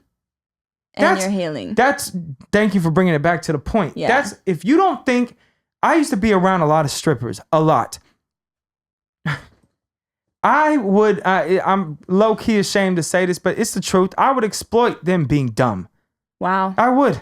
There was a period in my life where if you made the decision and you were stripping before me, well, then that's on you. Yeah. You know what I'm saying? And we can implicate some sort of hustle. But you should have seen, man, I was never a pimp's pimp. I was never that game just wasn't really my thing. But I would check the money when I'm messing around with certain people. Mm-hmm. I would check the money, right? And I would have to like they would think that these things were good money. Yeah. And I'm like, baby girl, I need you to love yourself a little bit more because that ain't worth that. You know what I'm saying? Right. Listen, I've sold everything you could. I've done a lot of things for money. What you are doing right now is so much for so little. Mm-hmm. And I need you to love yourself so we can make more money. You know what I'm saying? Like, please, man. Like, right. You know what I'm saying? That's really what it is. That might have went over people's heads. Like, in order to get money from a female, and if you're hustling with somebody, it don't matter. It could be a man, it could be another dude. But if you don't love yourself to say, yeah, it could be a dude. Let's talk about dudes jumping into any illegal activity, drug game. You need to love yourself enough to be like, hey, listen, if I'm going to risk time in prison, then I need to at least see a bag of 50, something that's really going to put me on my feet. Yeah. Do you know what I'm saying? Set a good standard. Yeah, and I'm not saying that you need to make 50 right away, but you have to work towards getting to 50. And if it doesn't happen, find something else. If this is what you're going to do. Yeah, period. Yeah. So when I was trapping around with some of the girls, the most frustrating part about hustling with females was they were willing to settle for no money, and they swore to God it was money. Dang. I have had so many ignorant conversations in my kitchen about how I'm hating on the hustle. You there in that kitchen right now. Right now. You know what I'm saying? Mentally right now. I'm like, the hustle. This is the peanut gallery. Barely getting by out here, bro. Like, what are you talking? This is my whole point. You know what I'm saying? I need like 5 of you guys. I need to piece together crumbs just to make this worth it. You know what I'm saying? Raise the bar. My God. Hey, you want to know one of the funniest things? One of the funniest things is, man, this girl told me she had, there's another story that just flew into my mind. There was this girl, man, that Aaron had brought around. I might have told this story. Some stone cold hustler and shit. And she's inside my home, like big dogging me, like in my home, right? And Aaron's trying to tell her, like, he's like, hey, listen, like, Mase might not look like it, but Mase is definitely one of the hustlers that he's pretty good at what he does. Right. Like, and she was like, nah, I could see it. She was trying to act like her game was so tight. Like, you know what I'm saying? Like, I know a real one when I see it. And like all this and that, right? And I told her, I said, yo, if you had $100K right now, what would you do with it? She was like, bury it. I was like, bury it. I'm like, I rest my case, bro. I didn't say like 10 million. I said 100,000. And she said, bury it. Like it was like some, like she was playing, what's Steve, her Family Feud? Bing, bury it. Like, I'm like, bury it. Big old X on it. Not burn. Let's see if burying is up there. Burn. No. You must have had one of them Steve Harvey cold faces. You did not just say. Hey, nah, man, it's hella funny. My homie Eric was there. Me and him were dying. Yeah, just dying. We're like, yo, I'm gonna say that again. Maybe you didn't hear the question, man. $100K. I'm trying to see how you would hustle and flip it. Yeah. I'm trying to see how you would make 100 to 200. Yeah. Bury it. Like, what? And anyway, there was another time where I had a chicken that she had she pulled out 10 bands. 10 bands is what she had. Mm-hmm. And she was like, I mean, it ain't what was she trying to say? She was like, I mean, it could be more, but you out here acting like I'm like straight up broke and like I'm in designer, this and that. I was like, bet. Go into Burberry right now. Show me what you can get with that 10. Show me what you can do on that level. You keep popping it like it's that. I'm trying to bring you down to reality to let you know that 10K is not enough, baby girl. And there's people that work for UPS that got that money. Oh my goodness. Like, you know what I'm saying? Let it out, man. But that's trauma. The reason they're thinking, man, this is because you don't think you're worth more. That's really what's happening. And I'm in my kitchen fighting for my life, trying to convince you that you are, man. Right. You know what I'm saying? Right. But that's why I had to leave the female thing alone, is because the females in the game, they are messed up. That's the truth, man. Yeah. And the self-beliefs that were built, if you never got told that you were smart, pretty, whatever, oh my God, the self-beliefs, man. Whoo. I'm trying to act out and just go hard on the females for like 10 minutes and try to twist it into something positive. Right. You need to believe in yourself, man. But it is true though. Through all the chaos that you just vented out, it did come from a place of like, yo, you need to love yourself more, because you're not saying it like you didn't have to do the same thing for yourself. You know what I'm saying? Like we have to do that. Like you have to turn it around, and let alone like the common denominator factor. You know how it's like, if you're in same situation, and then you are asking yourself like, why do I keep getting into it? Well, you're the common denominator in this whole thing. So maybe let's stay here for a while. Like you said, date yourself. Yeah, I think that I have a heart for people from where I come from. Yeah. You know, because I know what it is, and I know how to think. Yeah. I know how they move, and I see the potential. I've said this so many times, man. I see that everything that people do in the streets, if they just applied it to the legit world. Yeah. The thing about the streets is it's gonna end bad. And you can maneuver it to where it is a little bit safer. And if you're really about it, and this is because there are people out there in the streets that are real criminals, man, that they don't care about all this party and all these chains and stuff like that. They don't. And those people last the longest, but their life tends to isolate so much because you have to. Yeah. Survival, you can't be around the crowds and everything like that. You can't. Yeah. I cringe, man, when all these rappers are talking about this and that or whatever. The ones that are in groups, man, it looks popping for 2 or 3 years until that RICO case comes in and takes everything down. I can promise you right now that if I took the rapper route and I said, and all my homies were on the same type of time, same page, and said, well, we're going to just be flamboyant and we're going to be out there doing the rapper shit. We're going to be lit. We'd be in prison right now. Damn. Hands down. Yeah. Hands down. But, you know,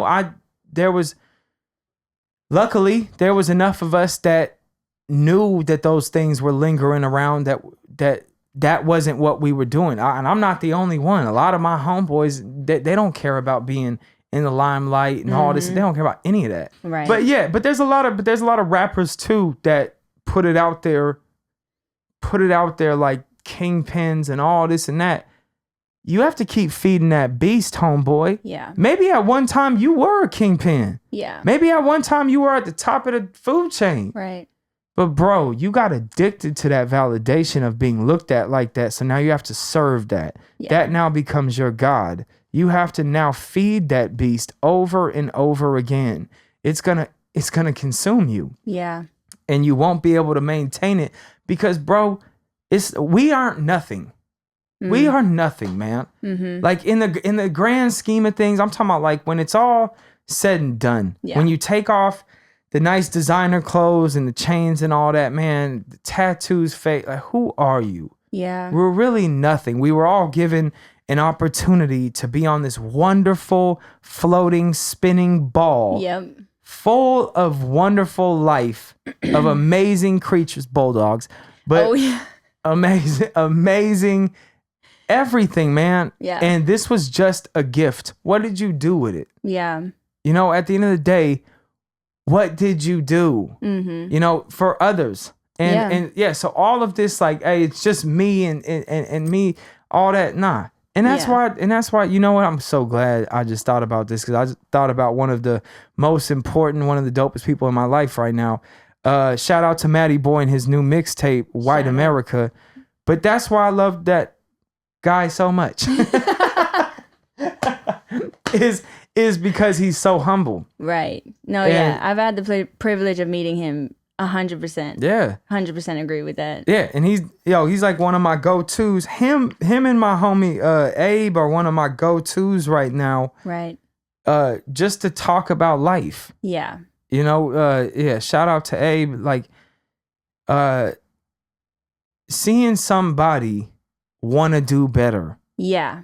Yeah, and come from hard beginnings and all that. We all shared that in common, and they might had it harder, or you know, whatever. It's not a competition on who had it worse, but we all come from pretty rough, you know, upbringings, and we're all just trying to make it. Yeah, and I think that's to me, like, it just becomes more evident of like, you're either going to go down the road of victimhood, or you're going to do something about it and muse it and turn it into something so beautiful. And like the victimhood route is, if you're in it for a little bit, yeah, it's like you can still get out, but It'll consume you, though, it can man. be a slippery slope. It can be such a slippery slope, and you become more susceptible is the word, I think, to whatever you're trying to fulfill from your void, which you didn't heal from, which is why it all has to go back to healing. Because if you can't love yourself, I mean, for one, you don't know how to love yourself, so you don't know how to love somebody else.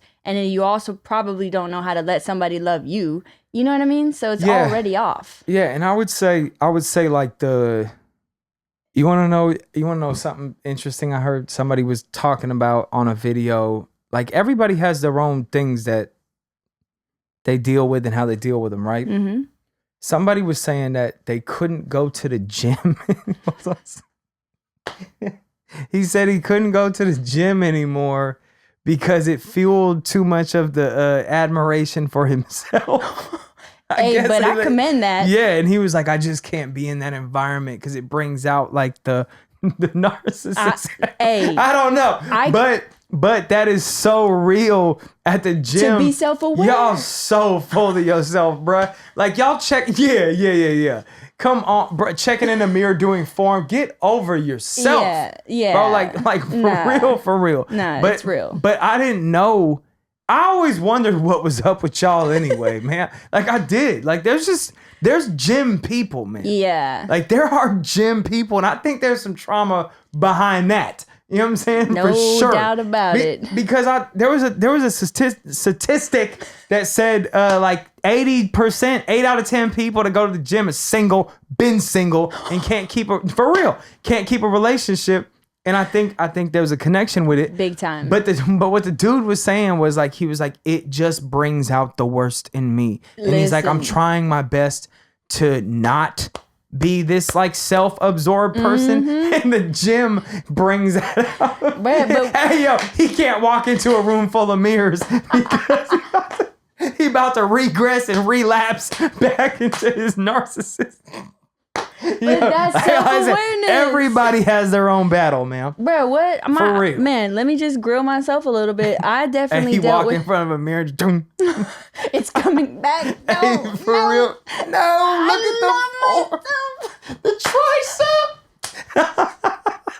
tricep. Before you know it, he's all in the gym. Like, right back into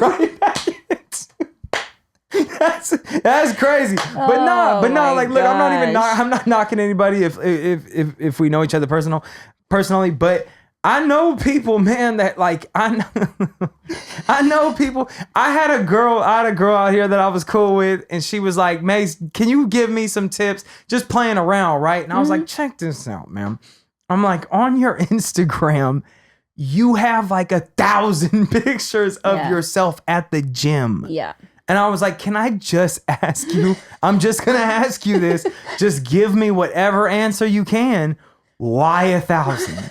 You know what I'm saying? I'm like, if we can get that answer, we probably get somewhere with this, man. Right. For real. We can get a real epiphany, a real breakthrough today. Probably heal like, why not? bit. Like, why can't we trim this down to 10? Or why not? 10 gym pictures is crazy. You know what I'm saying? Like, 10 gym pictures, anything over 10 of the same picture, I feel like, and I'm not even hating on you if you're taking a picture in different places. I get that, in different outfits, I get that. But if you're taking the same picture, just ask yourself, check this out, man. Here's for a little soundbite. If you're taking the same picture over and over again, and you have more than 10 of them on your feed, why? Period. Why? Just start there. Give us that. Yeah. Give us that much. You know what I'm saying? Like, you owe us at least that. You owe yourself that. Nah, but we got to deal with it too. You know what I'm saying? Every single day we got to be like, again. Like, you know what I'm saying? And then we got to act like it's new and be like, oh, yeah. Like, what are we doing here? This is Groundhog Day with some of you. Man, we should just leave. We should just normalize leaving a type of comment when we see that, just like hashtag self-love. I'm gonna start counting them. I'm gonna just start counting them, bruh. For real. I'm gonna just be like 1, 2. I'm gonna just see where it go. Yeah. And if it go over 10, we're gonna have a conversation in DM about this. And listen, like I would advocate to not be ashamed to face whatever is really there, because I myself had an ego problem, and I really had to go through ego death, and being aware of it. There's nothing wrong. I mean, it is crazy sounding sometimes, like the guy saying I can't go into a gym because it feeds my ego too much. Hey, look, if you have to cut certain things off because you know how you operate best, do it. Live in that truth. I love to figure out what causes things. Yeah. You know, like, why are you doing? Look, man, like I've probably said this before. Somebody told me, like, it's called the 3 wise men, and it's just asking yourself 3 whys. Wow. Yeah, it's just like, it's like 3 whys, man. But yeah, it was some corny thing. But the science behind it is the reason why a kid's brain develops so fast is because they're asking why over and over again, and they're getting to connect. Oh, the wiring. Yeah. So I know it sounds crazy, right? But if they end up saying like, why are you throwing that into the ground? And he's like, well, that's a seed. Why are you putting a seed into the ground? Well, a seed grows. Why? Because I put water on it. Why? And then they learn. Yeah. Do you know what I'm saying? Yeah. So if you implicate that same process on your own actions, just say, man, why are you really doing this? Yeah. You know what I'm saying? And you're like, well, I like my body. Why post it on the gram? I want people to see it. Why? Ooh, you're already at a wall there. Yep. You know what I'm saying? You're already at a wall. Why do you want so many people to see it? You know, because it's probably right there. You know what I'm saying? But you know what? We're not going to keep beating a dead horse. Everybody go get your help out there, yo. Like, yes. Self-love. Learn to love yourself. For real. We wanted to come back on here and share a little bit more, because we got a few messages that said that they would love to hear about what was kind of going on behind the scenes in the childhood. A lot of you guys sent messages that you related to how things were toxic inside your household, and you wanted to know that if we went through some of the same things. So we tried to do that for you. Yeah. But we're going to get out of here because it's been a long time. I think it's been over 2 hours or something like that. I believe so, yep. So yeah, if you guys enjoy this and you're getting any value from this content, please like, comment, subscribe if you haven't already. And until next time, stay savage. Peace.